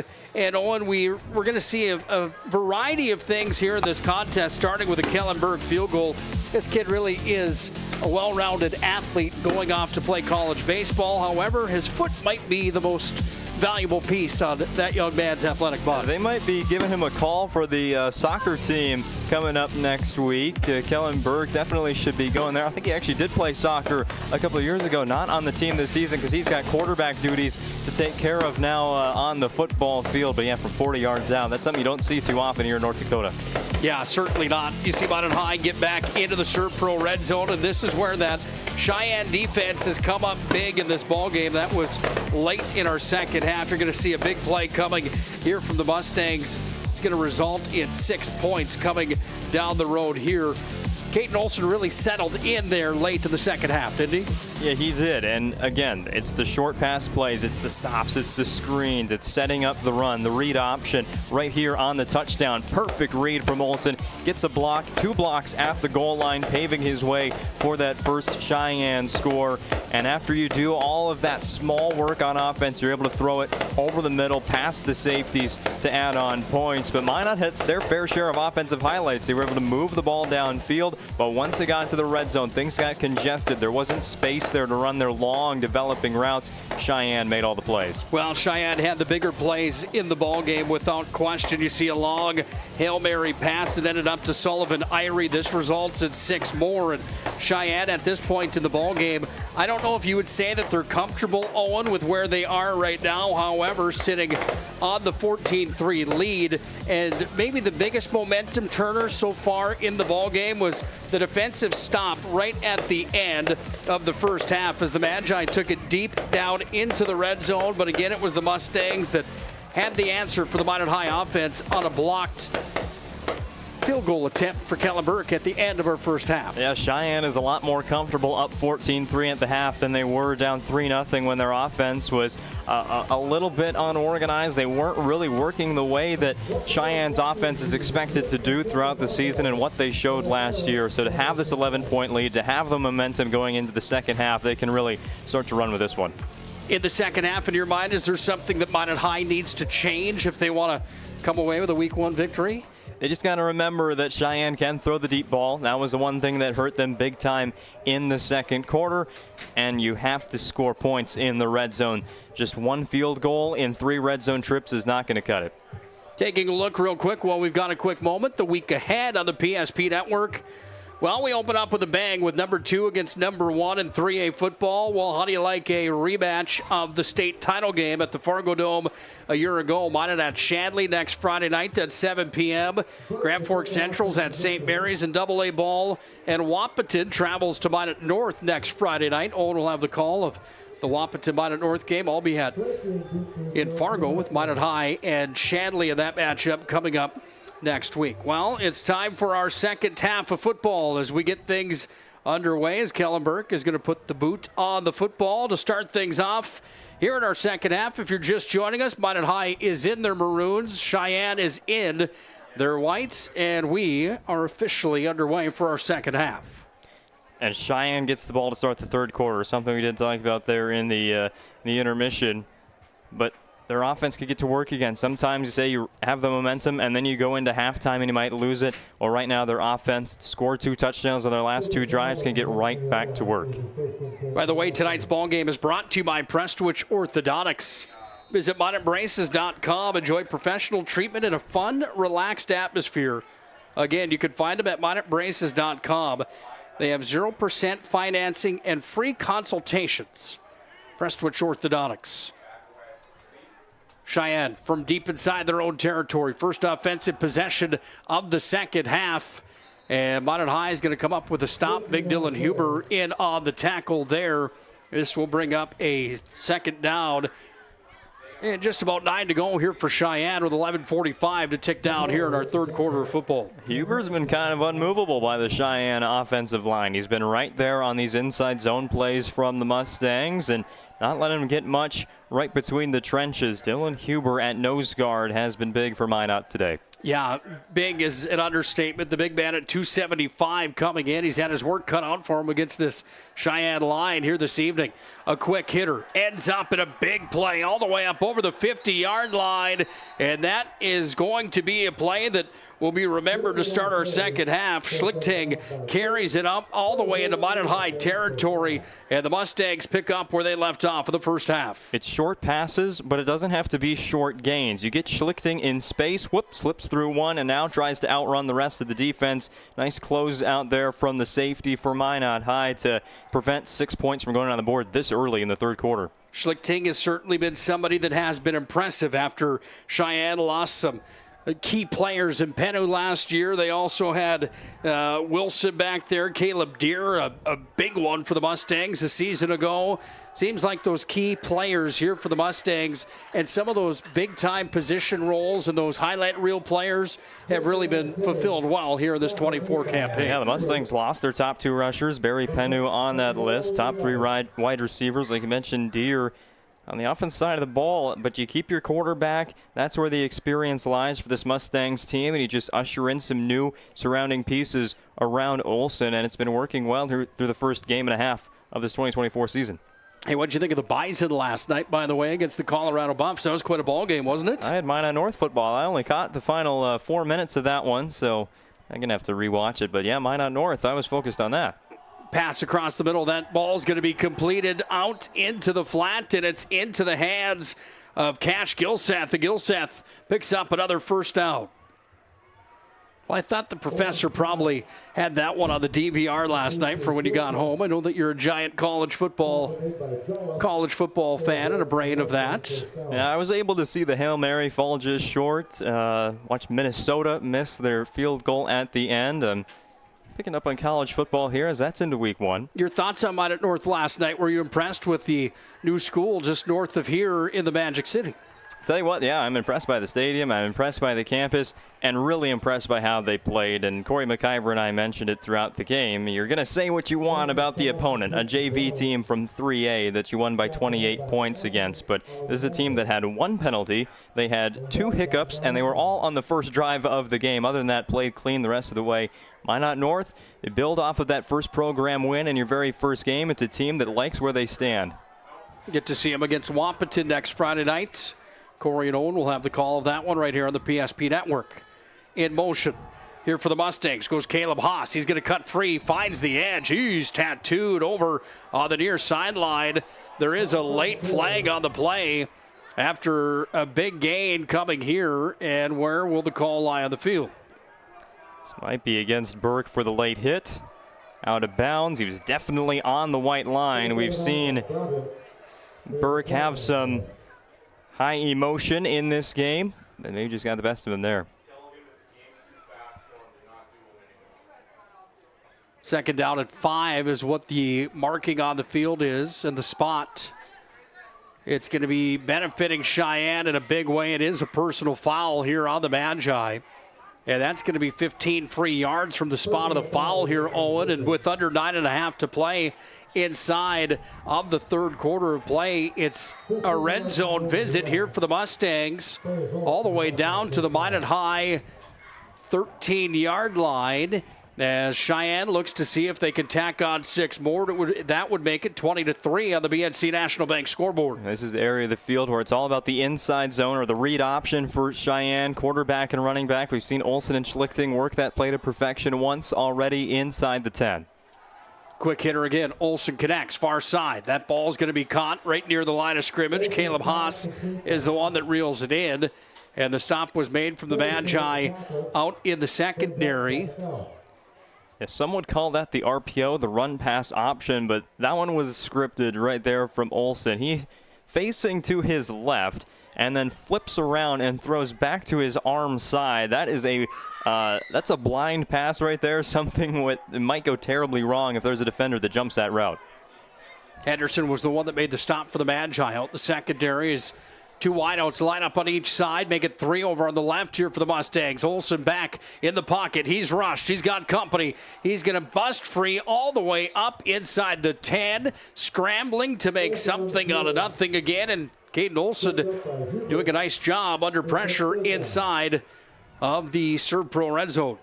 This is what we talk about when we say dual threat quarterbacks. It's not just the design run, but the escapability right here of Olsen to get through not 1, not 2, but 3 different sacks from Minot High and actually pick up positive yardage.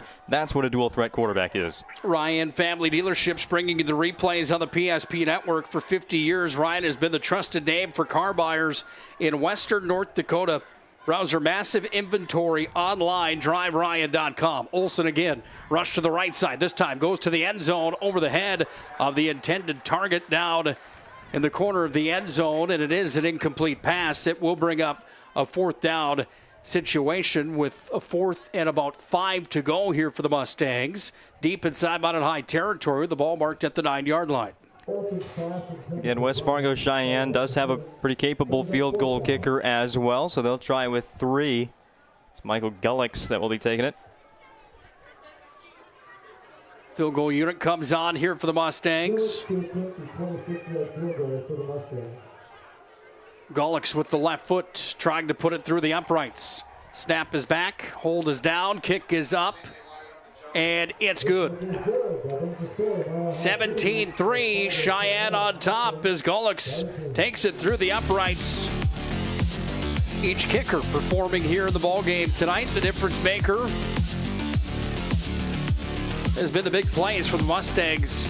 They lead by 2 scores on the BNC National Bank scoreboard. Whether you're looking for a full-service financial plan or planning for farm or business succession, Planning Team Financial Advisors is here to help you work toward achieving your financial goals. With locations in Bismarck, Garrison, and Center, our full-service team of professionals are dedicated to helping you work towards achieving your financial goals. Visit us online, planningteam.com. Securities offered through LPL Financial, member of FINRA SIPC. Investment advisory services offered through New Edge Advisors, LLC, a registered investment advisor. New Edge Advisors, LLC, and Planning Team Financial Advisors are separate entities from LPL Financial.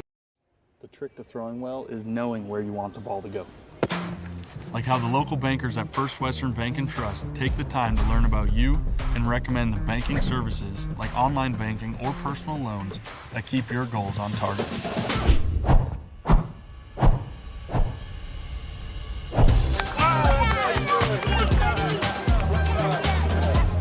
First Western Bank and Trust. You can bank on us.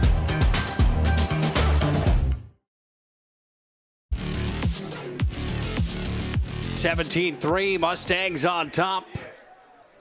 That was a little bloop kick that came up to about the 35-yard line. The Magi fielded there, and with the football, who ended up with it for the Magicians? Number 15. I don't have a 15 on my roster. I do apologize. See if I have it in the second set of sheets that we got when we showed up here today. We do apologize for that. Could have been 45, Noah Bledsoe. 45 Bledsoe, thank you, my friend. Well, the Mustangs on top 17-3. The Magi come back out on offense here at the 41-yard line on their own side of the field, working from the right hash. Wide receiver, Wade to the left, one on the near side on the right, one in the backfield. That's Broderick from the shotgun, works Kellenberg again. Under 8 to play. Third quarter of football. Handoff, Broderick. He's going to cut free. Picks up 5 on the play and then some as Broderick barrels his way forward, and Griffin Broderick moves it on ahead for a gain, bringing up a second down, and let's call it 4 to go here for the Magi. First thing, you were right. There was a number 15 on the sideline. It's not on our roster. And secondly, looks like Broderick is cramping a little bit after that last run. He'll get up in the sideline. Typical week 1, week 2 football there. You're going to have cramps. Just remember to drink your Gatorade 3 hours before it starts so the electrolytes actually set in. I knew you were the professor. I didn't know that you were the doctor, however. I have some pretty good cross-country coaches back in the day. Handoff here, this time right up the middle. Cutting free on the move for the Magi. Scampering his way forward was Blake Anderson. And it's a first down for the Maroon and Gold. Another player down, this time from Cheyenne. And I don't think this one's much of a cramp. Maybe it is, but holding that right leg. But going back to this last play, this is running downhill. This is running people over for Blake Anderson. Moving the chains for Minot high. The aggressiveness here in the second half is up for Minot, and that's good to see. This is a team that is definitely determined on making this comeback. Tommy Levine's the one that's down here for the Mustangs. And while you talked about it, that cramping an issue here in this ball game. 80 degrees at the start of the contest here tonight. Humidity's high in the Magic City. And summer's long when you go from high school football season to high school basketball or hockey on to the summer sports and baseball. A lot of multi-sport athletes out here, of course. However, it's a little different when you're playing fall sports on the turf. Yeah, it seems to be the case that football players can never figure out the hydration pre-game and throughout the season. It's something that you see all the time. Coaches preach it, but it just never ends up going the right way. Well, Levine is up and on to getting some help off the field, and that doesn't feel good. Hopefully he's all right. One of the key pieces here in that linebacker spot, the 5', 890-pound senior. Minot High works with a first down and 10. Ball spotted at the 36-yard line of Cheyenne. Their defense has been strong here tonight. You talked about it at the halftime report, brought to you by Magic Towing, that the red zone stops that Cheyenne has made in this contest are the difference maker. Minot High trailing 17-3. This time it's Burke on the carry. Burke's going to pick up a yard or 2 on the play before he's hauled up. And the big man making the stop there. And on the play, Cade Petschok, the All-Stater that's off to Nebraska, came up with the play to bring up a second down and a long 9 here for Minot High School. And now offensive lineman Adam Mrazek limping off the field after that last play. So they are... It's definitely been a rough game so far for these teams. You expected a physical battle right there between the offensive and defensive lines, and it's taken its toll now as we get into the third quarter. Planet Pizza brings you the ball game here tonight, by the way, 701-852-1700. They've got a lunch buffet Monday through Friday from 11 to 2 at Planet Pizza. Quick hitter, tossed out into the hands here over on the far side with the reception was Prestwich, and then he is plastered for a loss on the play. As coming up with the defensive stop. Maybe the credit to Brennan Gable on the play. Is that possible, Owen, on the far sideline? Yeah, but Prestwich, he's got to make a decision right away. On the screen pass, you get the ball in your hands. Now you got to start working upfield. Yes, you evaluate your options, but he guessed about 3 different times on which way he wanted to go, and that let the defensive back, who is supposed to be getting kind of picked there, supposed to being held up in the field, allows him to get around it and make the tackle. Minot High works now with a third down, 14 to go here, working from the 40-yard line. Burke is going to roll out to the right side. Burke on his horse here, looking downfield, fires it away. It's going to be picked off, but out of bounds when the ball was caught there by Sullivan Irie. And it will bring up a 4th down here for the Magi as Burke tossed that ball out of bounds. Well, he's lucky they ruled that his foot was on the line. And if you're a quarterback, I see he's trying to do that playmaking ability, directing traffic downfield. But if you're going to throw it away, that ball has to go over the concession stand instead of right along the sideline where it could get picked off like it was, but that foot was planted out of bounds. Update, final score from Legacy here tonight. Oh, I thought I had it. Kayla Lucas had a 92-yard kickoff return touchdown. 5 catches, 150 yards for Legacy, and a 49-7 victory over Fargo North.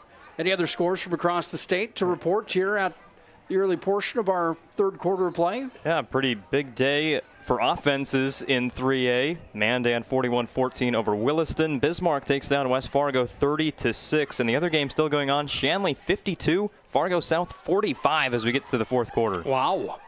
This ball is going to be booted back inside the 15-yard line. Fair catch called for by Sullivan Irie. He gobbles it up there, and the Mustangs go to work from inside their own red zone. And I've got another score for you, and I know sometimes in the 3A level, you really just don't ever think about 9-man, but Maple River and Tri-State, this is in the fourth quarter. Maple River has a 74-50 lead. There was 800 yards of offense in the first half. How would you like to try to keep track of that here tonight? I watched 6-man football all of last year. It's really nothing new for me. Wow. 17-3 here in this one. The Mustangs, the number 2 team in AAA, holding the advantage over the number 1 ranked Magi, the defending state champions.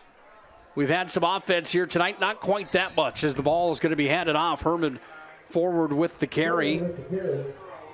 The great Brad Anderson out there east, he's on the call for that one. There's some genius play-by-play guys in our state. Brad Anderson is certainly one of my favorites over in the Red River Valley. He does a fantastic job. You ever heard him call hockey before? Yeah, the Fargo Force? Yes, sir. Telling you, he is one of the tops. We had a chance to listen to Ryan Cunningham a little bit earlier on here tonight as well. And the showdown, the Grand Forks schools off and running in AA football, certainly having some success again here today. Yeah, Central goes to the state title last year, and Red River looks to be the team to beat out east in AA right now with a huge win at home over St. Mary's. Grand Forks Central playing Jamestown tonight in that doubleheader at Cushman Field, and that score, it is all Jamestown, 34-9, the final score. Second down coming here, 9 to go for the Mustangs from their own 16-yard line. Spread offense again as they're going to hand it off. Little stutter step move is going to gain yards. Will it be enough for a first down? As diving forward up on the play and trying to make his way up to that pylon. Schlichting was the one that had the carry, or was it Sullivan? I do apologize. It has been number 6 in the game the whole time, and it was. It was Tate Herman that was on the carry. 4:23 left here in the third quarter of football. And that is, like we said in the first quarter, a running back group by committee for Cheyenne. Schlichting in the first half. Now you see Herman get a lot of carries, so getting fresh bodies in the backfield alongside with Olsen. This time Olsen's going to fire out to the edge. That ball's going to be caught and gobbled up here on the near side with the reception, Caleb Haas. As Caden Olsen certainly is putting his name into the hat here tonight as our player of the game, brought to you by Sport Clips. Yeah, he's gotten to pretty much everybody. All of his backs and receivers have been able to touch the football today, turning it evenly to the team. Saw that against Williston in week 1. Pretty much everybody got a chance to possess the football, and it's been the same story here in Minot.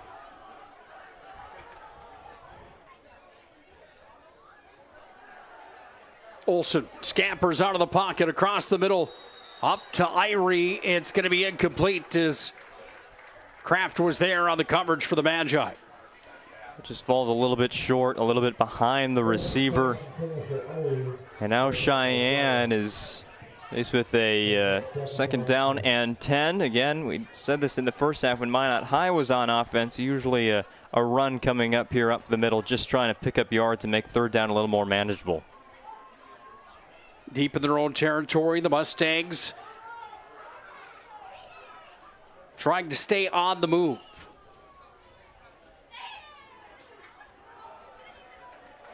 Minot High's defense saying, I don't think so, as the stop was made. Bledsoe was in there for the Magi, coming up with an excellent stop for Minot High as Noah Bledsoe came flying in with Huber and company. Peyton Jolliffe again on it from that linebacking core. Again, that front seven for Minot has played well a lot today. Of course, not every time they can stop for a loss of 3 there, but a big play to force a third and very long. If you haven't already done so, make sure to like and follow the PSP Network on all social media platforms. X, send on Facebook. Hit that like button as well. And subscribe button on YouTube. Goes a long way in helping us with our mission of promoting local athletes. Olsen rolling out of the pocket in hot pursuit. Gets the ball away. Football's on the ground. The Magi fall on top of it. There is a flag on the play. Call coming from Mike Anderson. And we'll see what this is all about. Could be holding against Cheyenne, and it is. Well, we'll take another look at it on the Ryan Family Dealerships replay. Olsen running out to his left side. He was plastered on the play by Minot High's Landon Bedell, who came up with the hit. It's going to force a 4th down and a long 17 to go here for the Mustangs. Pinned back in their own territory. Minot High's defense coming up big here in the 3rd quarter. Time still on the side of the Magi with 2:45 ticking down. However, the breathing room is on the side of the Mustangs as they sit with a 17-3 lead on the BNC National Bank scoreboard. Timeout Mustangs. 2:43 to play in the 3rd quarter of play. Looking to hang on to improve to 2-0 on the year. Facing disaster, it's not just the things we lose, but the memories. But there's hope. ServPro, with decades of experience in Minot and Bismarck, is always ready. Our certified professionals don't just restore homes, they rebuild lives. Because to us, you're not just a client, you're family.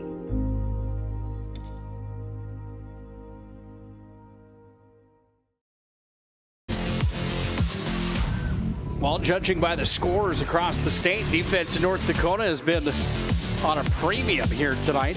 Hard to come by, except in this one. Both defenses coming up big. Minot High's defense forcing Cheyenne into a 4th down and 22. They're going to punt from deep inside their own 5-yard line, as this ball is going to be sent over towards the Minot High sideline. On a play it goes. And the Magi come back out on offense on the Mustang side of the field. Tonight's ball game brought to you by our friends at Shields of Minot and Bismarck.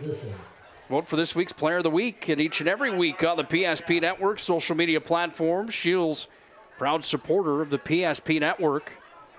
Had plenty of visits to that location in Minot and Bismarck this year in the golf season.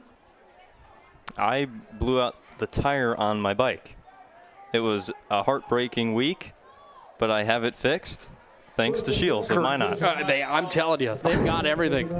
From fashion to footwear, fishing, hunting, every sporting good underneath the sun. I think Santa Claus probably stops in there from time to time. Broderick on the carry looking for a present here for the Magi as he barrels his way forward.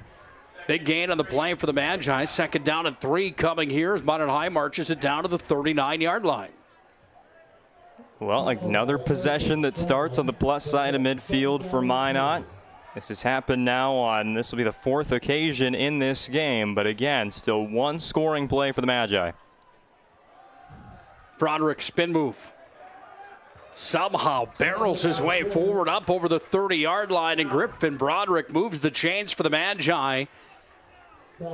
We saw that peanut butter and jelly last year, if you will.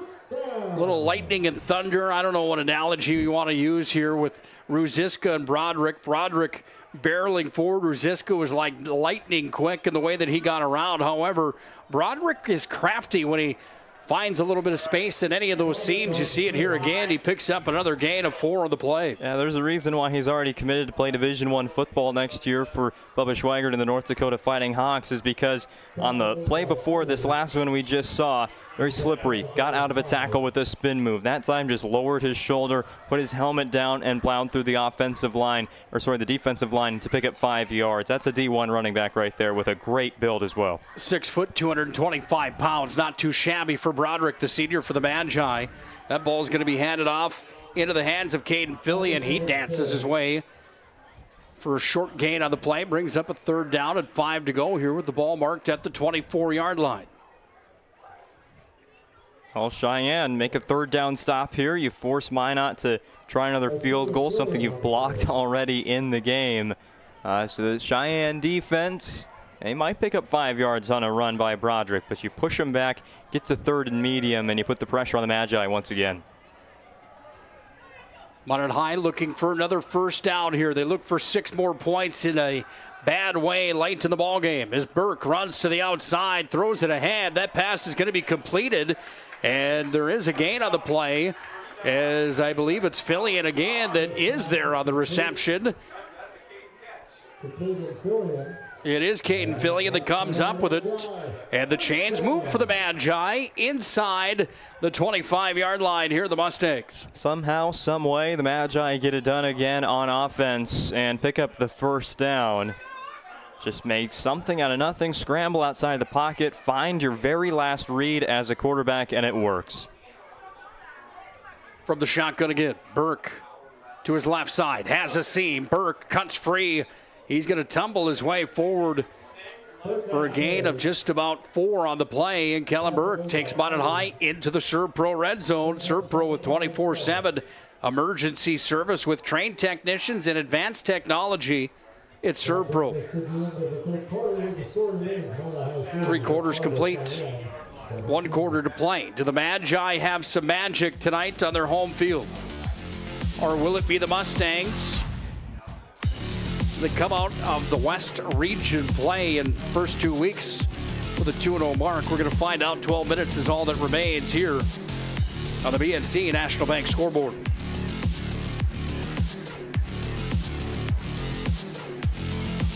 Whether it's getting an education, making priceless memories, learning to play, playing to learn, or simply getting where you need to go, the team at Ackerman Estvold has been behind these projects and countless others, developing critical infrastructure, valuable spaces, and even some good old-fashioned fun. Entrusted with the things you know, but delivering more than you may realize. Ackerman Estvold, trusted for decades and decades to come.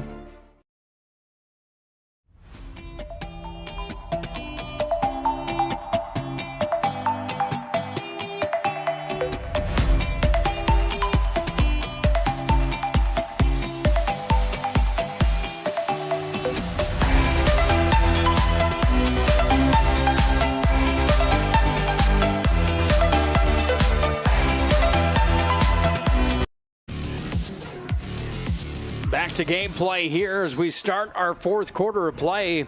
Caden Fillion had the carry of the football. He's going to be wrangled up by the big defensive line.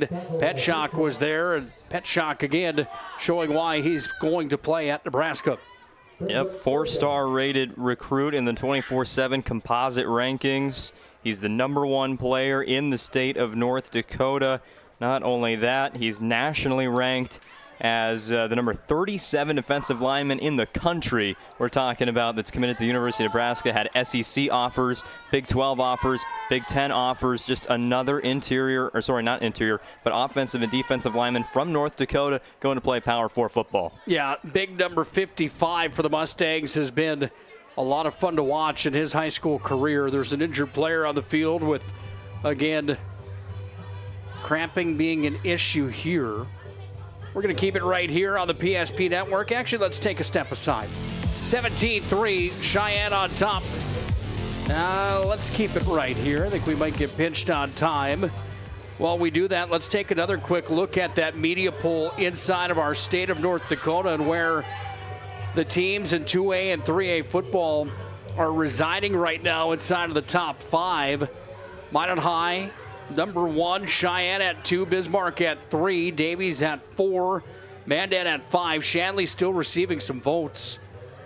East Region dominating in AA in the rankings. Fargo South, Red River, Central, and Horace, all from the EDC, with Jamestown, the only West Region team, receiving votes on the other side as this ball is going to be tossed across the middle. Kellen Burke was tattooed as coming in to make the play was number 17 there for the Mustangs, and making the stop, Caleb Haas comes in with a big-time hit on Kellen Burke. Well, you've gotten to the point in the game where 4th down isn't a field goal down anymore for Minot High.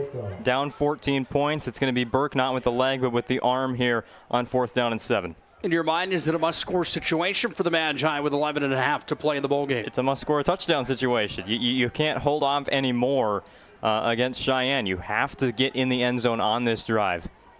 Burke's got it here, runs over to his left. He's wrangled up, and a big stop is made. Crashing in to make the stop was number 11.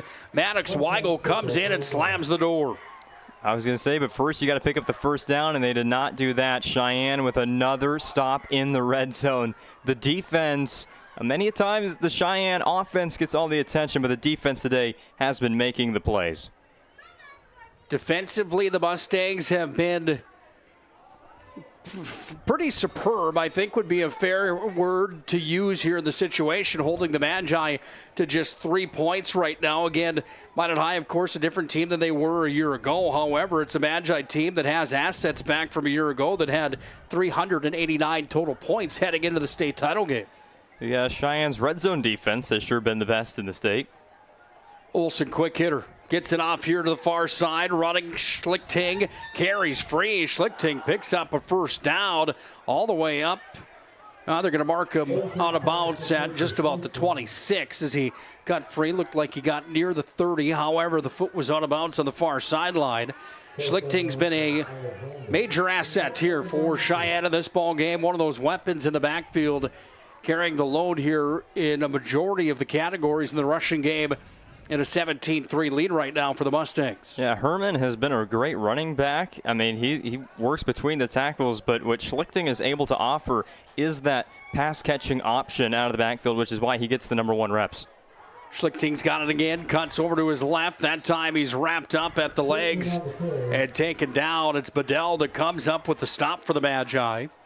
We haven't had many highlight reel plays in this ballgame tonight. It's been quite a grudge match, hasn't it? Yeah, in a defensive battle, the highlight reel plays are just if you can pick up 20 yards downfield like we've seen Cheyenne do on 3 different occasions. It's not necessarily the big explosive touchdowns that would set off the fireworks here at Duane Carlson Stadium. And Minot has had offensive highlights as well. Again, just not scoring plays in a defensive battle. I wonder what the permits are like to get that taken care of in the middle of, or the late portion of August at the start of September to have the fireworks blasting off in the middle of town. You know what's even harder to do? What Minot State pulled off yesterday ahead of their kickoff. They had a helicopter deliver the game ball as Minot State would end up picking up the win 38-7. And something else crazy from that game, Minot State did not complete a pass in a 38-7 win. They ran for a school record 416 yards on the ground. Oh my goodness. That's a crazy stat. I would probably lose that one in some sort of a bet. I wouldn't see that would even be possible, my friend. Yeah.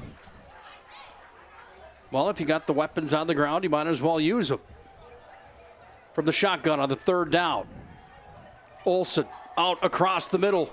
It's complete up to the 50-yard line. There's one of those highlight reel plays we're talking about as that pass is up into the hands again. And this time, bringing the ball down is number 12 here for the Mustangs. That's Cooper Bryant. We haven't heard a bunch from him in this ball game. However, we know that he's a target. He's a big one here because the Mustangs have the ball on the Minot High side of the football field. That was so close to being a Ryan Valley Dealerships replay and a play of the game nominee for the other team. Watch this near interception coming from the cornerback. Oh my goodness, right through the hands. And somehow Bryant kept track of that to pick up the first down. That could have gone so many different ways in favor of Minot High. Aaron Prestwich almost had a giant play here. Got a player down to the field. Cramping an issue tonight at Duane Carlson Stadium. 17-3, Mustangs are on top. Don't go anywhere, it's not over yet here in the Magic City. Banking is some of the most important things in your life, and banking at the right bank is very important. We're really proud of our bank because we have great people, and our people are what make our bank go. We always want to treat our customers right and do the best job we can for them, and try to do things to help make our communities better.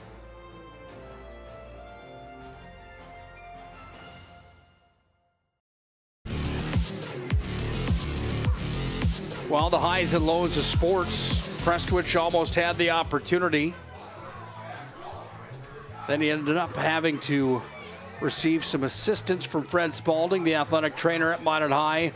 Job well done to Fred Spalding. Great to see him back for another year of Magi football. Athletic trainers do such great work, and they're such a vital part, especially in a sport like football, all high school sports, but football is one of the rougher ones, of course. And when you've got a guy like Fred Spalding on the sideline for Minot High, he really does deserve a lot of credit. Yes, he sure does. It could be just cramps, tweaks of the ankle, broken bones in football. They take care of all those players. Under 10 to play here in regulation. Clock wearing down. 17-3 Mustangs. Content with taking some air out of the football, and play clock time down to single digits now as the play clock wears down to 6. Now 5, now 4. Mustangs need to hurry with the snap. It's at 2. They get it off as Olsen hands it off here. Schlichting again fires forward on the carry, and another gain on the play as Schlichting certainly putting his name in the hat tonight as one of our players of the game. Yeah, and Cheyenne, you know, they're a team that does huddle. They're not like a Shanley who is going to just warp speed their offense, but they're going to stay in the huddle for a long time. Until that play clock hits 10, they're going to be staying in the huddle. Take a while to get the play call in. No hurry for the West Fargo Cheyenne offense now in the fourth quarter. Play clock down to 12 again here as they work it up to the line. Ball marked at the Minot High 41-yard line. 3 wide receivers on the right, 1 on the left. Caden Olsen from the shotgun again. Looks to his left, fires, it's complete. First down as the Mustangs will move the chains once again. Where do they spot the ball? Yes, it is good enough for a first down as Caden Olsen and Jeremy Newton come together and have a conversation. Weigel on the reception that time for the Mustangs. And the ball marked now at the 36-yard line. Another score here almost puts the nail in the coffin in this 3A matchup. Yeah, just a couple more first downs will do that trick as well for West Fargo Cheyenne. You're not necessarily looking for 36 yards on this play. You'll take it if it's a touchdown, but just one after another. Keep moving the ball forward. Schlichting on the carry. That time he's wrapped up by the Minot High defensive core. A swarm of magicians in on that play to make the stop. My batting average as a color commentator today is like 120. Every time I say something, they go the other way right there. But nice stop by Minot High. We've seen flashes of that throughout the game. That nose guard right in the middle. Huber, again, making another stop, making it difficult for Cheyenne. 14-3 at the half tonight. If you're just joining us, 17-3 now in the ball game. You can add 6 more into the end zone. Touchdown. That one tossed up. Caleb Haas has his second to the ball game. Yeah, again, you'll take it. A 39-yard play if it goes for a touchdown if you're West Fargo Cheyenne. And right there, you just asked me the question, could a touchdown really put this one away? And I think now you get it to 3 scores with 7:39 to go. For sure, Cheyenne probably put this one away. I do apologize. Give the credit where the credit's due. That's Sullivan Irie into the end zone for the touchdown. Either way, 13 or 17, it didn't matter. It's 23-3 now with a 20-point lead here for the Mustangs. Late start to the Magic City tonight with the 8 o'clock start here at Duane Carlson Stadium. Reason being, well, with that sun in everybody's eyes here at the stadium, makes it hard to view. However, the sunsets are beautiful. The ride home a bit longer, however, a bit sweeter if the Mustangs can hang on to their 21-point lead.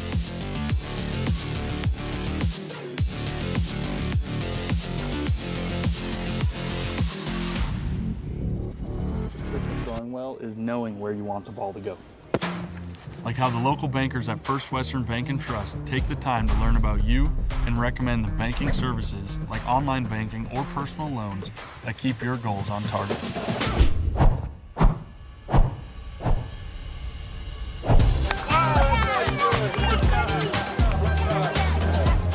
First Western Bank and Trust. You can bank on us.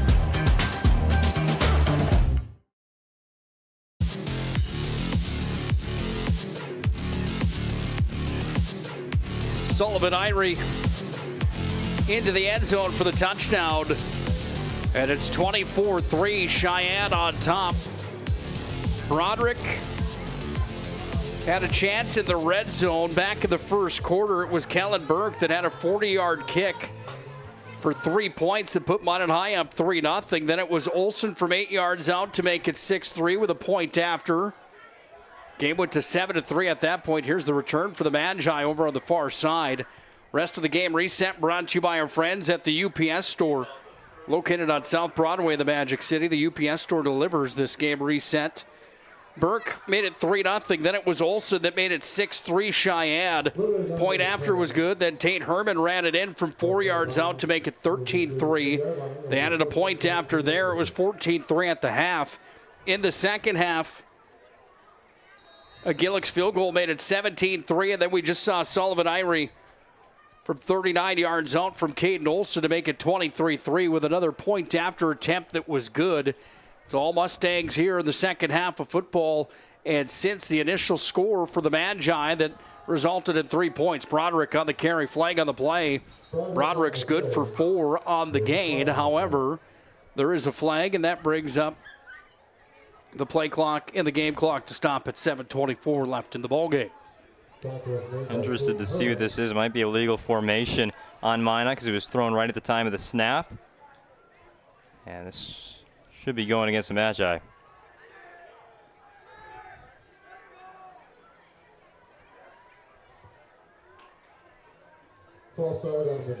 Well, the Magi charged with a 5-yard penalty on the false start. By the way, Prestwich Orthodontics brings you this ball game tonight. Prestwich Orthodontics, 0% financing and free consultations. Find out more at minotbraces.com. Big thanks again to Northern Plains Heating and Air. They have over 25 years of experience as your heating and air experts. Factory authorized dealer for AeroSeal. It's Northern Plains Heating and Air. Burke faked the pass, gave it to Broderick. Broderick on the carry. Haas with the tackle. Shields bringing you the ball game here today as well. Shields of Minot and Bismarck. They have every sporting good possible. Footwear and fashion, hunting and fishing gear, you name it. Did some back-to-school shopping at Shields with my 10-year-old daughter, Nora. She certainly had a good time at Shields. Just avoid the golf section of the store is what I kept telling myself. Here's Burke scrambling. Burke, quick hitter near side. Oh, it goes into the hands there of Minot High's Bledsoe, and then he's pounded on the near sideline. Coming up with the stop there for the Mustangs. And making the big play was 15. That's Carson Strand that came up with a big hit on Big Bledsoe for the Magi. Yeah, boom from the West Fargo Cheyenne defensive back. And Minot High, tough spot to be in. 3rd and 9, fourth quarter. It's 4-down territory everywhere on the field. No more punting from Minot, so you do have 2 plays to pick up 9 yards. Well, what we saw at the end of the first half for the Magi with their hurry up and scramble offense certainly seemed to play big-time factors and pay off in big dividends for them as they marched down the field, only to have their field goal blocked at the end of the first half. They look for more of that. There are flags on the play as that pass out to Kraft was incomplete. Yeah, it was incomplete, but Cheyenne just helped Minot a bunch because there was a shove after that ball got past the intended target, and then a flag after the play. They just compounded on one another for the Mustangs as Minot's going to get lucky here on 3rd and 9. First down for the Magi. And then the additional 15-yard penalty after. Well, this is a gift for Minot High School. They have an opportunity here. The game's not over yet, 24-3. However, sands in the hourglass, like these are the days of our lives, and they're running thin right now. Owen is 6:16 is all that remains in the ballgame. Ball at the Cheyenne 41-yard line. Magi have 3 timeouts left. The Mustangs work with 2 late in the ballgame. Great crowd tonight here, by the way, at Duane Carlson Stadium, home to Minot High School. One of the prettier venues in the entire state, North Dakota, for high school football, the way it overlooks the valley here in the Magic City. Last time we were here, there was about 2 feet of snow on the ground that they had to clear off the field for Minot High Mandan in the state quarterfinals a year ago. Burke takes a Hail Mary shot down to the corner of the end zone. Touchdown. Caden Kraft is in for 6 for the Magi. Well, Cheyenne gave Minot what they needed, and that was a gift and a first down. And the Magi took advantage of it with his touchdown pass to Kraft. He's a little bit limping towards the sideline here as he comes off the field or gets ready for the PAT. But what a catch by Kraft. He's a playmaker out on the boundaries for Minot High, just making another play for his team in this comeback effort. 24-9 on the BNC National Bank scoreboard. Burke on to attempt the point after. It is up. It is good. Biggest highlight reel play so far of the season for the Magi is a Caden Kraft reception with the ball marked 36-yard line. The Magi are down by 2 scores. 6:06 is what remains in the ballgame. If you're looking for a new vehicle, Ryan Family Dealerships has the best selection we've had in years. You'll find fantastic offers from Nissan, Honda, Chevrolet, Buick, GMC, Cadillac, Chrysler, Dodge, Jeep, and Ram. Hold on. Ryan sells Chrysler, Dodge, Jeep, and Ram? Yes, we do, and we'd love to sell one to you. Visit one of our 5 convenient locations in Minot and Williston. Get your next vehicle from a name you know and trust. Ryan Family Dealerships. Well, do you onside kick now or do you onside kick later? I took the words right under your mouth, I'd have to assume. That is a great question. And we'll see where Kellenberg lines this one up. There is 6 minutes to go. You just scored very quickly if you're Minot High. This is a lot of steps from Burke. Looks like this one's going deep. Burke to boot it away. Sends it all the way down, takes a big roll all the way down into the end zone. And the touchback is there. Cheyenne will start in their own territory with a first down and 10 from their own 20-yard line. Well, a defensive stop here for the Magi and a quick offensive turnaround and a strike makes this Friday night much more interesting here at Duane Carlson Stadium. However, Cheyenne, the way that they've worked the play clock and worked the game clock here in this ball game under the direction of Caden Olson, they've been impressive in the ball game. That's what they look to do is short yardage plays, I'd have to assume here with 6:06 left in tonight's regulation. Yep, make this a drive that's 10 plays. That's the goal here for West Fargo Cheyenne. Hold on to the ball for as long as you can. Minot High looking for a 3-and-out. Handoff, run up the gut, good enough for 4 yards on the carry. Tate Herman there went airborne. Jala fit on the stop for the Magi. Tonight's ball game brought to you by Minot State University. Be seen, be heard, be you. 96% of recent Minot State grads are employed or continuing their education. MSU grads get jobs, period. How do you like Minot State University? Are you a fan of the campus? I am. Be seen, be heard, be you at Minot State. Say every morning when I wake up in their dorm room. Well, we hope we can keep you for more time than your time at Minot State. We're happy to have you aboard, my friend. Minot State, proud supporter of the PSP Network. Home to Owen Patterson, my broadcast partner here tonight. 3rd down and 1 as the Mustangs wear the game clock down to 5 minutes and 3 seconds with a 24-10 lead over the number 1 Magi. Well, you called it tonight. You said the spread would be about 12.5 if you had to put money on the line tonight. And my friend, you're pretty darn close to that here this evening. What was it about the lead up to this game that really made you feel that way? It's the fact that I don't know how to put it, but when you make preseason predictions, I said this about 2, 3, maybe 4 times, even in just the pregame show. When you make preseason predictions, you look at the talent that you had a year ago, and West Fargo Cheyenne had an immense amount of talent a year ago. 33 points per game. Their single game high was 70 against the good Mandan team. The playoffs looked great. A 20-point win over Century. Blew a lead against Minot in the semifinals. And then you look at who they bring back, and they brought back a lot of pieces, especially their quarterback.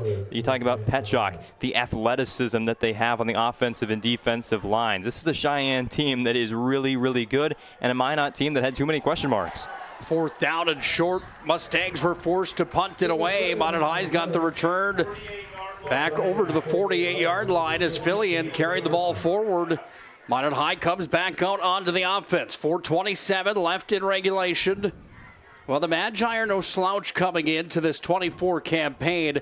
However, to your point, when you lose guys like Ruziska, Conklin, Jones, Larson, I mean, that list is just so long for Minot High School. Anthony Brown out the secondary. Tegan Nichols up on the front line. I mean, there's plenty of guys for the Magi that were in that all-state conversation and all-region conversation, looking for some of those replacement pieces, quote-unquote, if you will, to show big here now as Burke's got it. He's going to fire again. Same play, trying to go back to Kraft. He's got it. Kraft's inside the 10. Painter, touchdown. Caden Kraft from Kellen Burke, and the Magi are within a score. Okay, so you want to talk about what Minot High doesn't bring back. And it's all of that talent. It's all of that athleticism from a year ago. But what stays consistent with this Minot program is their belief all game long, every opponent they play, that they're always in the game. And it's guys like Caden Kraft that are the perfect resemblance of the Chauncey Hendershot vision for this Minot team. And they are now one possession away from tying this game. Back-to-back scores from Caden Kraft, from Kellen Burke, through the uprights and in. We've got ourselves a ball game, folks. 24-17 on the BNC National Bank scoreboard. There's some magic in the Magi tonight on their home field as Caden Kraft has two back-to-back in a 1-versus-2 matchup. From the 26-yard line, nearing the Serve Pro red zone are the Demons already. Handoff, Hankey. Dances in the hole, now he speeds and bursts outside, accelerates to the 20, 15, 10, 2 touches, 2 touchdowns. Carter Hankey, this time they go left, and he just does what he does so well is he read the block. It wasn't off tackle, it wasn't off the guard on the inside, and he took his time, then he bounced to the outside, got a great little kick out block, a touch block, and deep down. When facing disaster, it's not just the things we lose, but the memories. But there's hope. ServPro, with decades of experience in Minot and Bismarck, is always ready. Our certified professionals don't just restore homes, they rebuild lives. Because to us, you're not just a client, you're family.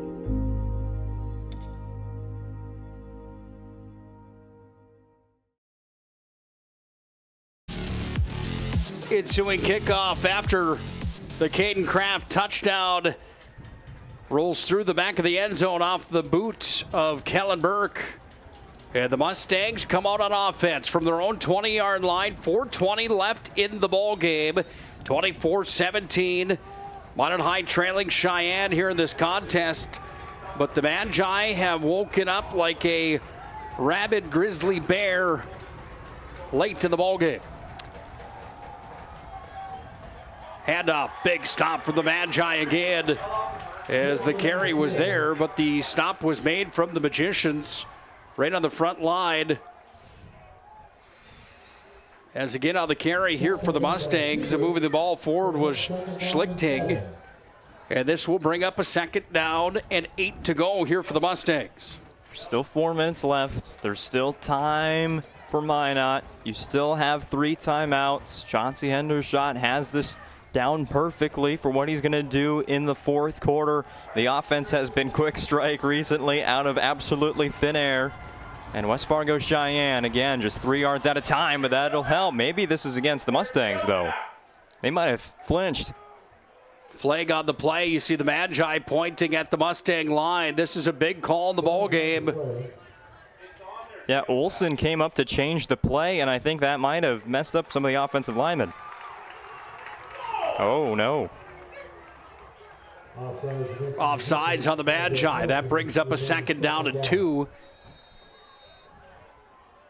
Well, Cheyenne gifted Minot a 1st down earlier. Now Minot gifts Cheyenne 5 yards. We know what the Magi did with that gift, and it was good things. A touchdown right after that. Cheyenne here with a 1st down can make things interesting again, taking away Minot's dreams of another 3 and out. 2 wide receivers on the left. 1 on the right. Handoff up the middle, breaking free. There's a first down as carrying it forward. Schlichting moves his way ahead. The stop was made by Minot High's Bedell. Welcome to the Kai Schlichting show here for the final 3 minutes of the fourth quarter. He's getting the ball all the time for West Fargo Cheyenne. As long as he can just keep falling forward, that's going to be the key for Kai. First down and 10. Cheyenne has the ball at their own 33-yard line. Stick around for the planning team financial advisors and Shots Crossroads postgame show. We'll have the highlights and the recap of this ball game. Olsen takes a deep shot downfield into the hands and then out. It was there, but it falls incomplete as it was off to number 13, Sullivan Irie. He's got a touchdown in the ball game. That time it was through the fingertips, and it brings up a second down and 10. Have a Ryan Family Dealership replay of that last one to put it on film for people that want to play DB and people that want to play wide receiver. Great coverage from Prestwich the whole way. Didn't bite on the pump fake from Olsen. Had his eyes where they're supposed to be. And then Sully Irie breaking off the route, getting out of that coverage. That was an incredible job by both guys. Ends up being an incomplete pass. Second down and 10. 2:30 left in the ball game. Schlichting forward. He's got a big gain on the play, more than 5, and that will bring us up to a third down and 3 coming here. Brings up third down and 3. We have a timeout by the Magicians. Minot High calls a timeout. 2:25 left in the ball game. First down here for the Mustangs changes the entire script as time wears thin. 24-17, they lead on the BNC National Bank scoreboard.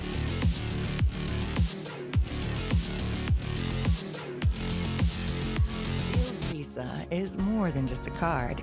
It's the freedom to go. It's a gateway to explore and do more of what you love. Imagine where the Shields Visa can take you. So join us in discovering endless possibilities. Shields Visa. Together, we've got this.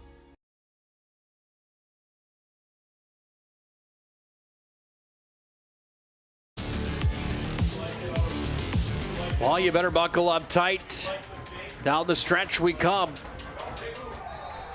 Motion again. Will it be charged on the home or the away team? This is a big call coming here again. I believe it's on Cheyenne. Ball started with the Mustangs. Third down. Well, you go from a 3rd and 3 to a 3rd and 8. That changes things a bit. Tell you what, I've never been an offensive coordinator. 3rd and 8 is probably the worst position to ever be in on offense. You know, 3rd and 26, just throw the ball downfield. 3rd and 8 is so weird because those defensive backs are playing right at the sticks. Do you run short routes? Do you run a long route? Do you even try and run the football? Look at the Mustangs spread it out here. Quick hitter across the middle. It's complete. Into the hands it goes. And a giant play there as it's gobbled up and brought in on the reception, Caleb Haas. There was a giant crash there, and 2 Minot players are down. It's like one of them is even Kellen Burke. Burke and Kraft. Well, you hear this place go silent for a moment. Kraft is up. He's going to hobble off with Chauncey Hendershot to Fred Spaulding from Trinity Sports Medicine. Giant play there. That may be the play of the game. Caden Kraft has been battling through an injury all second half. It was on that first touchdown catch where he got kind of the ankle rolled up on by the defensive back that was behind him, and he's been playing through it all game long. He's been able to run past the secondary of West Fargo Cheyenne. He's been playing both sides of the football, but right there, just that collision with his own teammate was enough to take him out of the game. First down and 10. Timeout called on the field. 2 timeouts remain for Cheyenne, 1 for Minot High School. Well, the intensity continues to rise. Mike slices your sub right in front of you, see? The slicer, the meat and cheese, it has a rhythm.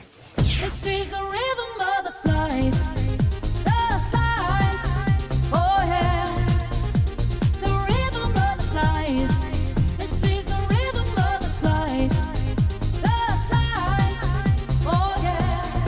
for Danny? Sliced right in front of you. It's a Jersey Mike's thing. A sub above.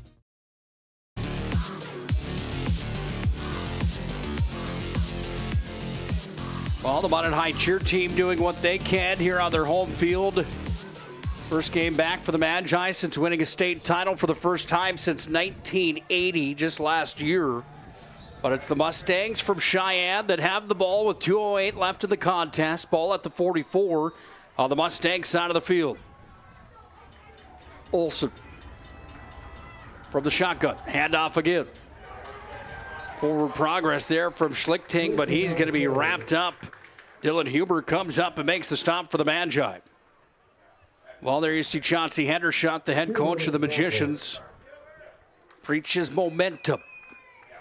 Minot High looking for some momentum after a stop on the first down play. There was a gain of about 1.5 yards. Brings up a 2nd down and 9 to go here for the Mustangs as we're deep into this contest now, under 2 minutes to play. And the Magi use their final timeout of the ballgame. Yep, this is a tough spot for the head coach as West Fargo Cheyenne has been piling up first downs. Minot just hasn't made that stop here. And now you call your last timeout after a first down play. So it's simple for Cheyenne. A first down wins the game. It's signed, sealed, and delivered if they can get to that first down marker. Well, and with Caden Kraft, who's got back-to-back touchdowns for the Magi, still receiving medical attention on the Minot High sideline. The top target for the Magi, if they do get the ball back late in this contest, they would need to go to a different play in the playbook because 17 and marooned doesn't look to be coming back into the ballgame anytime soon. So here's what the last Cheyenne huddle was all about. They're going to keep the ball on the ground, at least for this 2nd down play. They should. Minot's going to be going for the forced fumble. Quick hitter over to the far side, incomplete. Pass was tossed up. It was on its way to Cooper Bryant, incomplete. Brings up a 3rd down and 9 now here with 2 on the dot to play in regulation. So the reason why you run the football there on 2nd down and 8 is because now you give Minot a 4th timeout. You just stop the clock for Minot. You keep the ball on the ground. You stay in bounds. Now the clock runs all the way down to 1:20. You run your next play, whether it's 4th down. Okay, now it's down to 40 seconds. You keep the ball on the ground. You keep possession of it, and you just run out the clock. No need to throw it at all here on 3rd down and 8. But they probably will because it's trips to the right. Trips on the right, one on the left. They're going to do just that, Owen, as they fire across the middle. It's complete. But there to make the defensive stop for the Magi was Kellen Burke. So now you give Minot 38 extra seconds because unless West Fargo Cheyenne is getting really gutsy here, which their offense is staying on the field, you just got to play this smart. It's 4th down and 4 from the 50. You just got to give the ball back to Minot High and make them go 70 yards in 1 minute and it's going to be what, 1 minute and 10. You have to do, but the offense is still out there for the Mustangs. Irie had the reception. Burke had the stop. 4th down right at the 50-yard line. Center of the football field. And a timeout coming now is Caden Olsen burns one of 2 remaining timeouts for the Mustangs. 1:14 left in the ball game. 24-17. Cheyenne on top. First down. Takes care of business tonight for the Mustangs. Minot High needing a big defensive stop. Changed our name, but we haven't changed the DNA of who we are. We still offer the best product at the best price with the same people. For over 25 years, we've been your only choice for tires in the local area, providing all major brands under one roof at a fair price for your family's budget. Plus that excellent service after the sale with free rotations, free alignment check, free flat repairs with our exclusive Plus plan. That tradition continues today. Looking for tires you can trust? Choose us. Trusted Tire and Auto.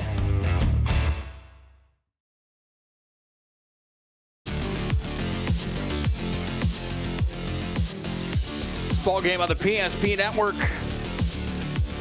Brought to you by Planning Team Financial and Shots Crossroads. They bring you the post game coming up. Our MVP of the game brought to you by Sport Clips. Wide receivers on each side for the Mustangs on the 4th down. Olsen fakes the pass, takes it downfield. It's caught. Incomplete as the pass. They're going to say the ball was caught out of play on the far sideline. It was into the hands of Sullivan Irie, and the Magi offense comes back out onto the field. Just a blade of turf from a You Got Mossed right there from Sully Irie, who is balled out in the second half as a wide receiver. But it goes back to before the break, and during the break we were talking about West Fargo Cheyenne. I don't think they played that drive right. You have 2nd down and 8. Minot out of timeouts. Just run the football, just punt the football. We just saw a 48-yard touchdown on one play from Minot High on their last drive. You give them a short field and 1 minute and 8 seconds, they can run the hurry up like we saw in the second quarter. Bottom of your screen right on top of the M at the 50-yard line. Caden Kraft back into the ball game for the Magi. 2 straight touchdowns. That ball's going to be fired forward by Burke. It's caught. 2nd down, time wearing thin. Down to 1 minute 3. Well, there's Caden Kraft on your screen. The touchdowns that he's had back-to-back to put Minot back into the game. 1 from 36 out, 1 from 48 out. That left knee is taped and still a bit gingerly proceeding out on the turf here for Minot High. Doesn't mean Burke isn't going to target him with a chance to tie the ball game, or at least to come within 1 point with 6 more on the board. So that must have been an incomplete pass there because they did stop the clock. Pass is complete. Brings up 2nd down and 10. 2nd down and 10. Broderick in the backfield. Burke from the shotgun. They're going to take a shot here. Downfield. Ball is up. Incomplete. Flag on the play, and the Magi are going to get free yardage coming here. Well, a penalty hurt Cheyenne earlier on. And a penalty hurts Cheyenne again here in the last few seconds of this 4th quarter. Just didn't turn around for the football.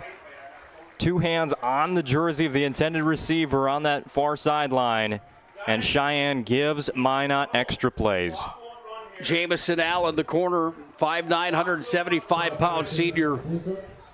Too much contact on the play, and Minot High gets the ball at the 35 here. The Mustangs with 50 seconds left in the ball game. Most officials will let you get away with too much contact. It's just the fact he never made a play on the ball, which is why that's pass interference.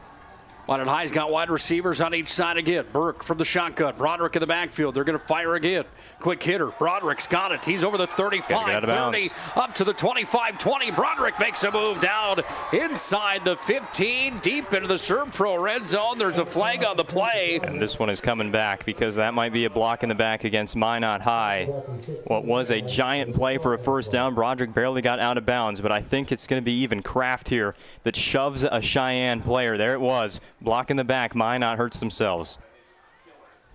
Ball at the 35-yard line. On the 1st down and 10 situation, the Magi are going to get marched back here, we would assume. Call for Mike Anderson is on its way. I think they already made the signal there. There it is.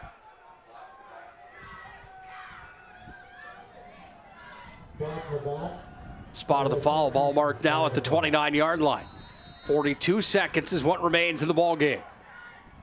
2nd down here for the Magicians. Burke's going to roll out to the right side. Now he fires across to the left. Bedell's wide open. He's inside the 10, down to the 5. Bedell inside the 5-yard line of the Magi. Work with 34 seconds left here in the ball game. It stops the clock momentarily, but the clock will start running again. Minot High's in a great position, though. Handoff. Broderick cuts to the left. Broderick inside the 5. Minot High without any timeouts. They need to hurry up on the ball. Game clock down to 19 seconds. Now 18, 17, ticks down. Minot High is on the doorstep and knocking. Broderick in the backfield. Burke on the keeper. Spins. Touchdown.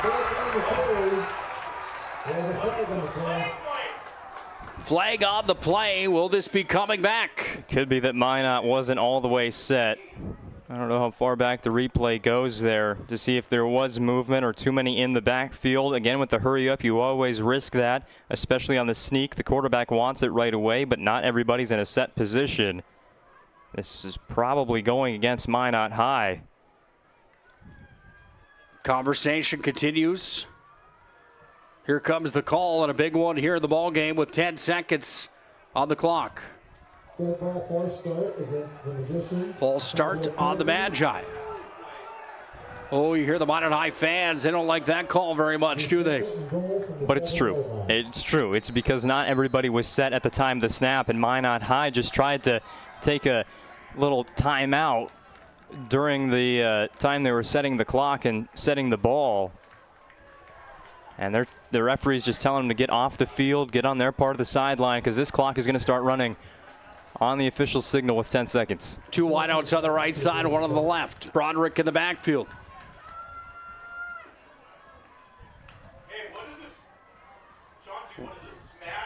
Still waiting for the call to come into play here. Now we're going to put the game back into motion. The routes have to go to the sidelines or the end zone. Here's Burke. He's got company. Burke scampers. He's off over towards the corner. Can he get to the pylon? Fumble. Ball's out on the ground. Cheyenne's going to come up with it.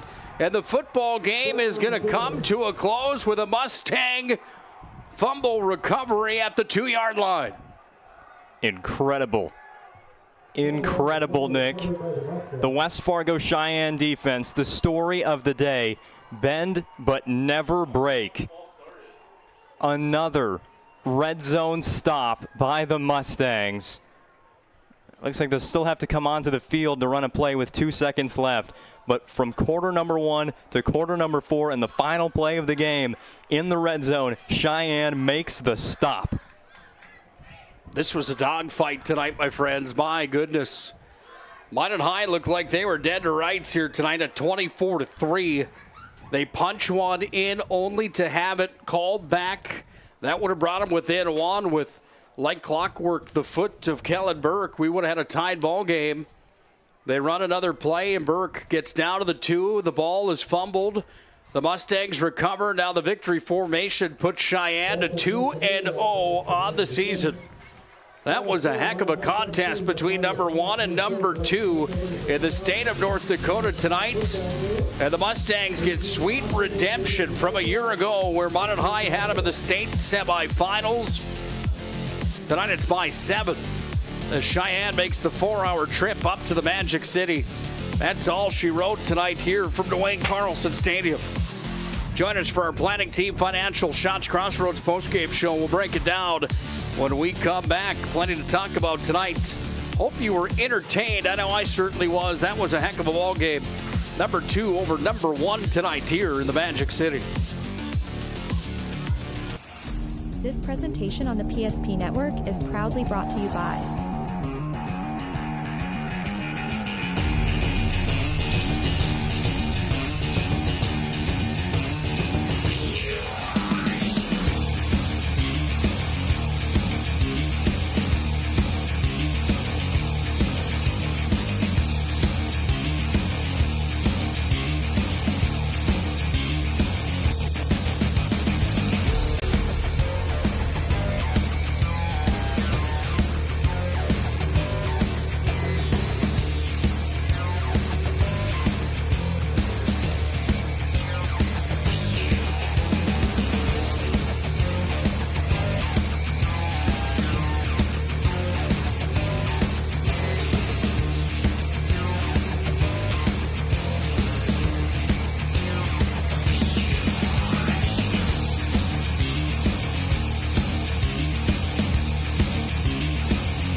Make sure to like and follow the PSP Network on all social media platforms and hit that subscribe button on YouTube. PSP Network. It's game day. Whether you're looking for a full-service financial plan or planning for farm or business succession, Planning Team Financial Advisors is here to help you work toward achieving your financial goals. With locations in Bismarck, Garrison, and Center, our full-service team of professionals are dedicated to helping you work towards achieving your financial goals. Visit us online, planningteam.com. Securities offered through LPL Financial, member of Finrun Civic. Investment advisory services offered through New Edge Advisors LLC, a registered investment advisor. New Edge Advisors LLC and Planning Team Financial Advisors are separate entities from LPL Financial. How would you like to turn this into this? With Shaw's Crossroads Fuel to Food Reward Program, you can. Here's how it works. Pick up a fuel tracker card from any of our C-store cashiers. Every time you fill up with gasoline or diesel, use the fuel tracker card to record your gallons. Once you reach 1,000 gallons, you'll be eligible for a $10 gift card to Shaw's Crossroads Restaurant. Start earning your rewards today at Shaw's Crossroads.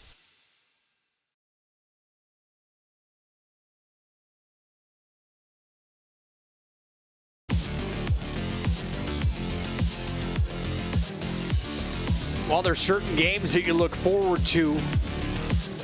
Certain elements to certain games build certain elements to certain rivalries.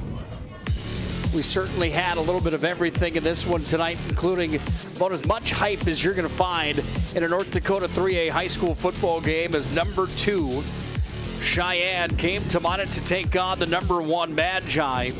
And when it was all said and done, the red zone defense of the Mustangs is what is the tail of the tape. 24-17, the final score. Cheyenne takes down number 1 Minot High tonight. Welcome into our Planning Team Financial Advisors at Shaw's Crossroads postgame show. I'm Nick Holberg alongside of Owen Patterson. Well, partner, if the season is anything like we just saw for 3A football in the opening night in the Minot portion of the broadcast, we're certainly in store for what should be a fun year from top to bottom. You can't ask for much more in a ball game. Yeah, the scores have been a little lopsided everywhere else in the state over the first 2 weeks, but tell you what, this is 3A football at its finest in North Dakota this season. It's going to be a competition week in and week out. The East and the West, they meet each other, 4 times? You'll play 5 non-conference games before you get into conference play, so you're going to get to know everybody. And Cheyenne and Minot, they get this game out of the way in their for Cheyenne week 2, for Minot High week 1, but what a way to set the bar for 3A football this season. Yeah, it certainly was quite a way to set the bar. Let's look at the highlights presented by Ryan Family Dealerships. More than 50 years, Ryan has been the trusted name in the car buying and shopping business around Western North Dakota. It's Ryan Family Dealerships. Find their massive inventory online, driveryan.com. You saw the first points of the ball game. Kellen Burke from 40 yards out. That foot is magical. Yep, Kellen Burke, we saw him, the experiment at quarterback. It went well today.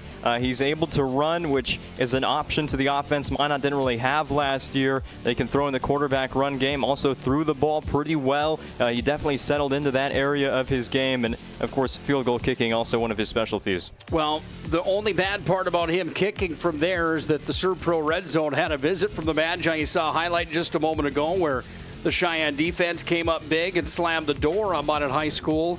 Then the offense for the Mustangs came out, and we saw that Caden Olson certainly can get it done in more ways than one with the arm and on the ground. He's in for his first 6 here. Yep, we knew that coming in. Olson is going to be dynamic in the backfield for West Fargo Cheyenne. Really didn't see him at all in the run game except for that touchdown. Minot High had some big plays. The secondary was good for Cheyenne here today. No question about that. We're going to get into some more scoring plays coming up here. This is at the tail end of the first half. Cheyenne's up 7-3. Big play to Sullivan Irie there. And then more points go on the board as Tate Herman scampers in from just about 4 out. Sully Irie really quietly played one of the best games for Cheyenne today. His effort on the receiving end, his effort defensively, Sully Irie really credited with part of this comeback as well for Cheyenne. Minot High marched down at the end of the first half of football with a chance to maybe put a dagger into that first half and really gain some momentum heading into the second half. You see a giant play here that lands Minot High down to the 12-yard line, but guess what? Another red zone stop here for the Mustangs to end the first half of football. They probably would have been happy if that field goal went in. You hold them to 3 in the red zone, but to block it, you go into halftime with even more momentum, just what Cheyenne needed. Second half action, Minot High. Well, let's hop right to the final play of the game here, and we do apologize. That was Kellen Burke that made his way down. Burke had a chance right down to the 2-yard line. This is the play before for the Magi. Broderick and the Magi faithful looked on as Kellen Burke got into the end zone, but there was a flag on the play that really was quite a danger tonight for the Magi. Yep, not everybody's set. Try it again. You go with Burke, and he tries to do everything that he can to score that touchdown, put out an extra effort there, knowing that he was going to get tackled inbounds. That was going to be the final play of the game, and coughed up the football, recovered by the Cheyenne Mustangs. I don't know what happened here. We're working backwards in our highlights from the end of the game back to the middle of the contest here, but this is Minot's last drive of the contest that made it real interesting. You really have to credit Minot High with what they did in this contest to even have the opportunity to be in the ball game towards the end, because we're going to see a couple Caden Kraft touchdown highlights coming up here in just a moment. I tell you what, Minot High, when the rankings come out next week, they have just played the top team in the state of North Dakota. I mean, they went up against a crazy test today in West Fargo Cheyenne, and when that game started to get pulled away, Minot brought it right back in, and that's going to help them, especially next week when they go on the road and take on another good team in Shanley. We mentioned just down the road, Bismarck High. This was a big test for Minot High, especially with such a new team, and I think they passed despite losing by 7 points. Well, there you see the back-to-back highlights and the touchdowns from Caden Kraft. He really was an X factor in this ball game. So was Sullivan Irie in this contest.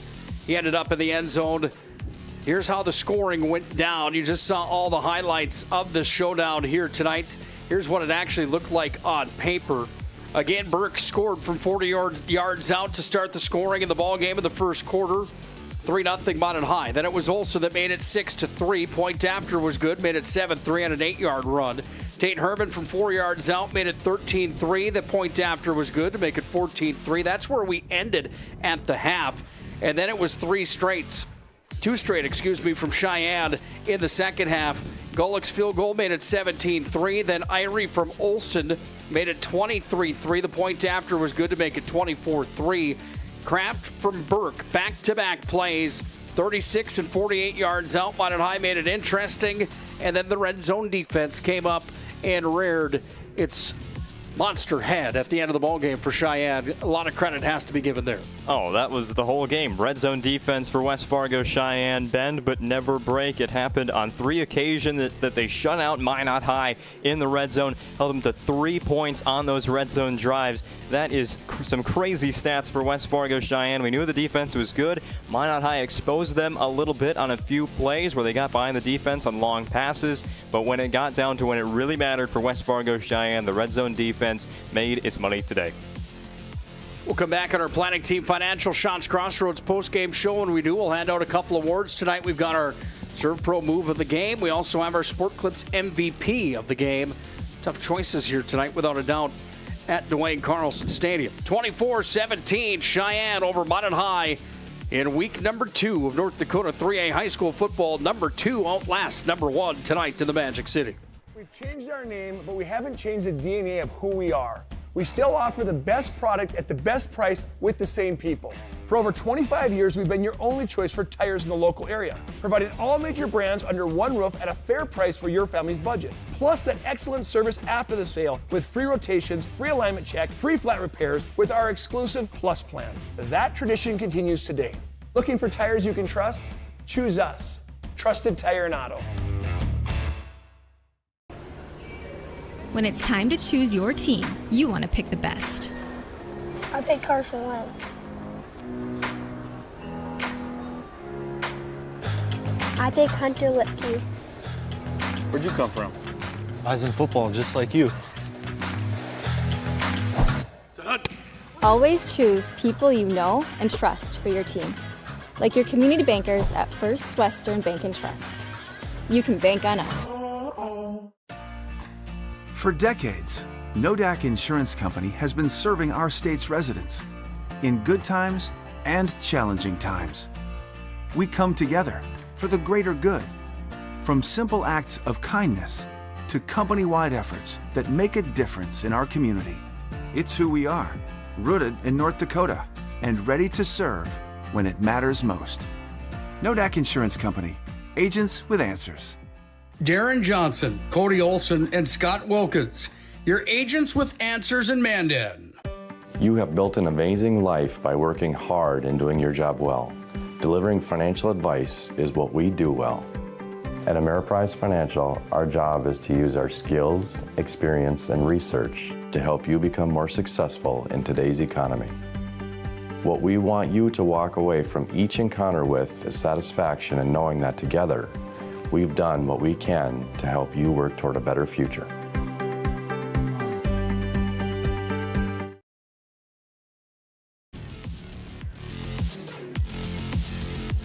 Well, is it what you expected here tonight?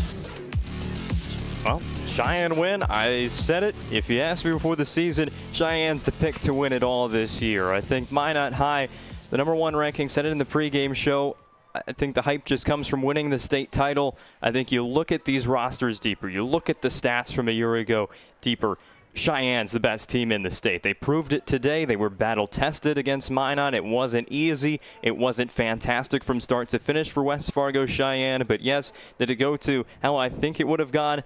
Yes, a Cheyenne win in the end, 24-17. And again, Minot High, give them credit for battling there in the fourth quarter. It just came up short, and coming up short came all the way back in the first quarter. So they had their chances as well, but the Cheyenne Mustangs, we mentioned in the pregame show, the QRF ranking. It doesn't matter how you win games. It's as long as you get wins and not losses this season. So Cheyenne right there got the win in the end, and it'll look the same as a 66-45 win for Shanley over Fargo South. Holy goodness. That's some points on the board. There's no question about that.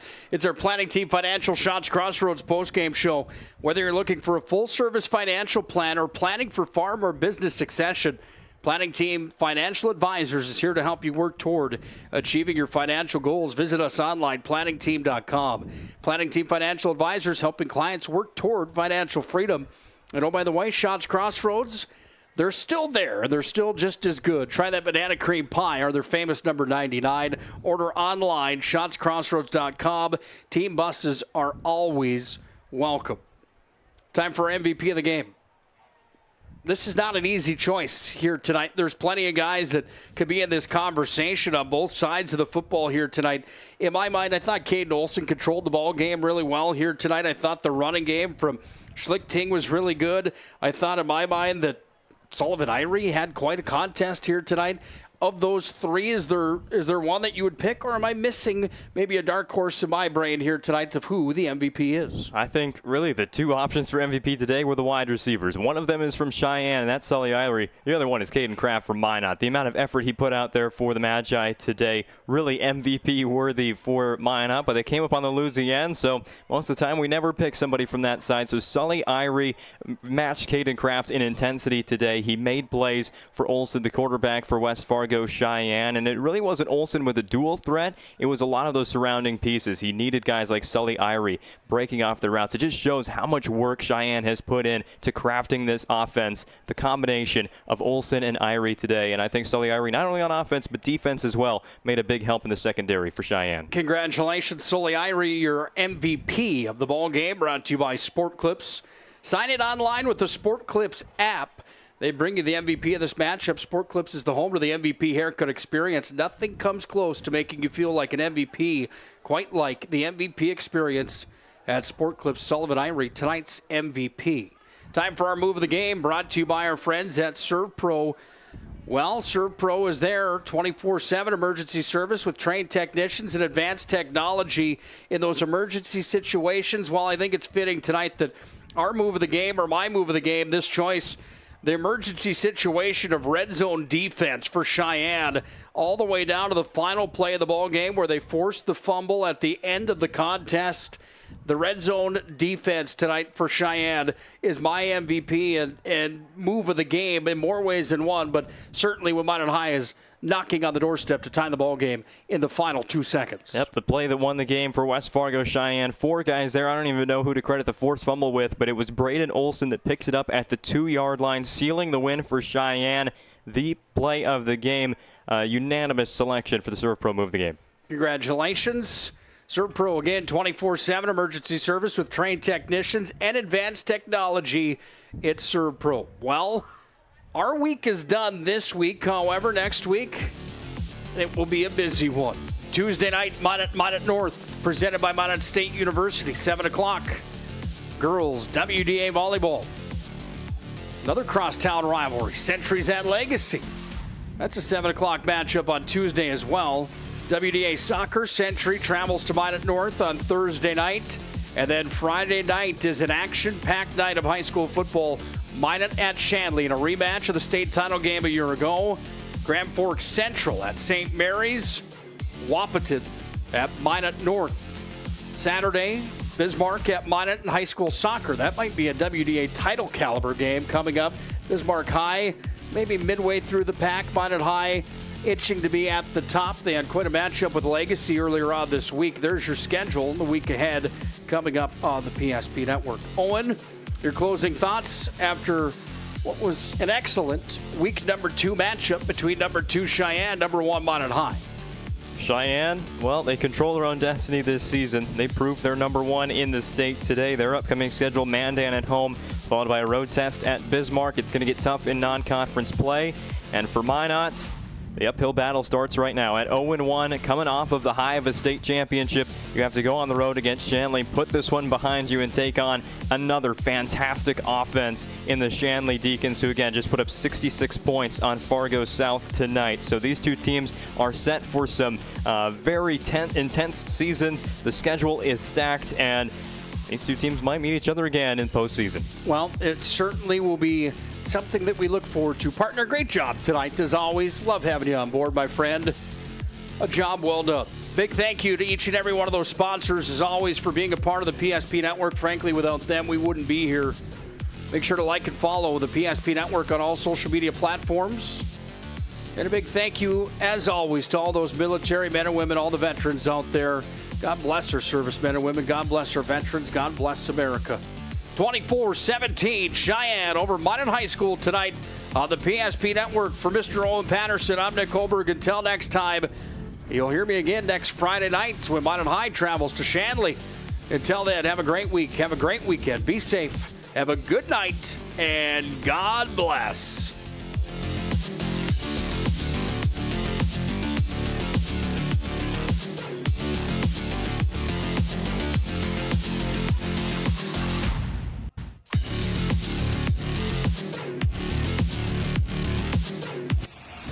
This presentation on the PSP Network is proudly brought to you by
Make sure to like and follow the PSP Network on all social media platforms and hit that subscribe button on YouTube. PSP Network. It's game day. Whether you're looking for a full-service financial plan or planning for farm or business succession, Planning Team Financial Advisors is here to help you work toward achieving your financial goals. With locations in Bismarck, Garrison, and Center, our full-service team of professionals are dedicated to helping you work towards achieving your financial goals. Visit us online, planningteam.com. Securities offered through LPL Financial, member of FINRA SIPC. Investment advisory services offered through New Edge Advisors, LLC, a registered investment advisor. New Edge Advisors, LLC, and Planning Team Financial Advisors are separate entities from LPL Financial. How would you like to turn this into this? With Shaw's Crossroads Fuel to Food Reward Program, you can. Here's how it works. Pick up a fuel tracker card from any of our C-store cashiers. Every time you fill up with gasoline or diesel, use the fuel tracker card to record your gallons. Once you reach 1,000 gallons, you'll be eligible for a $10 gift card to Shots Crossroads Restaurant. Start earning your rewards today at Shots Crossroads.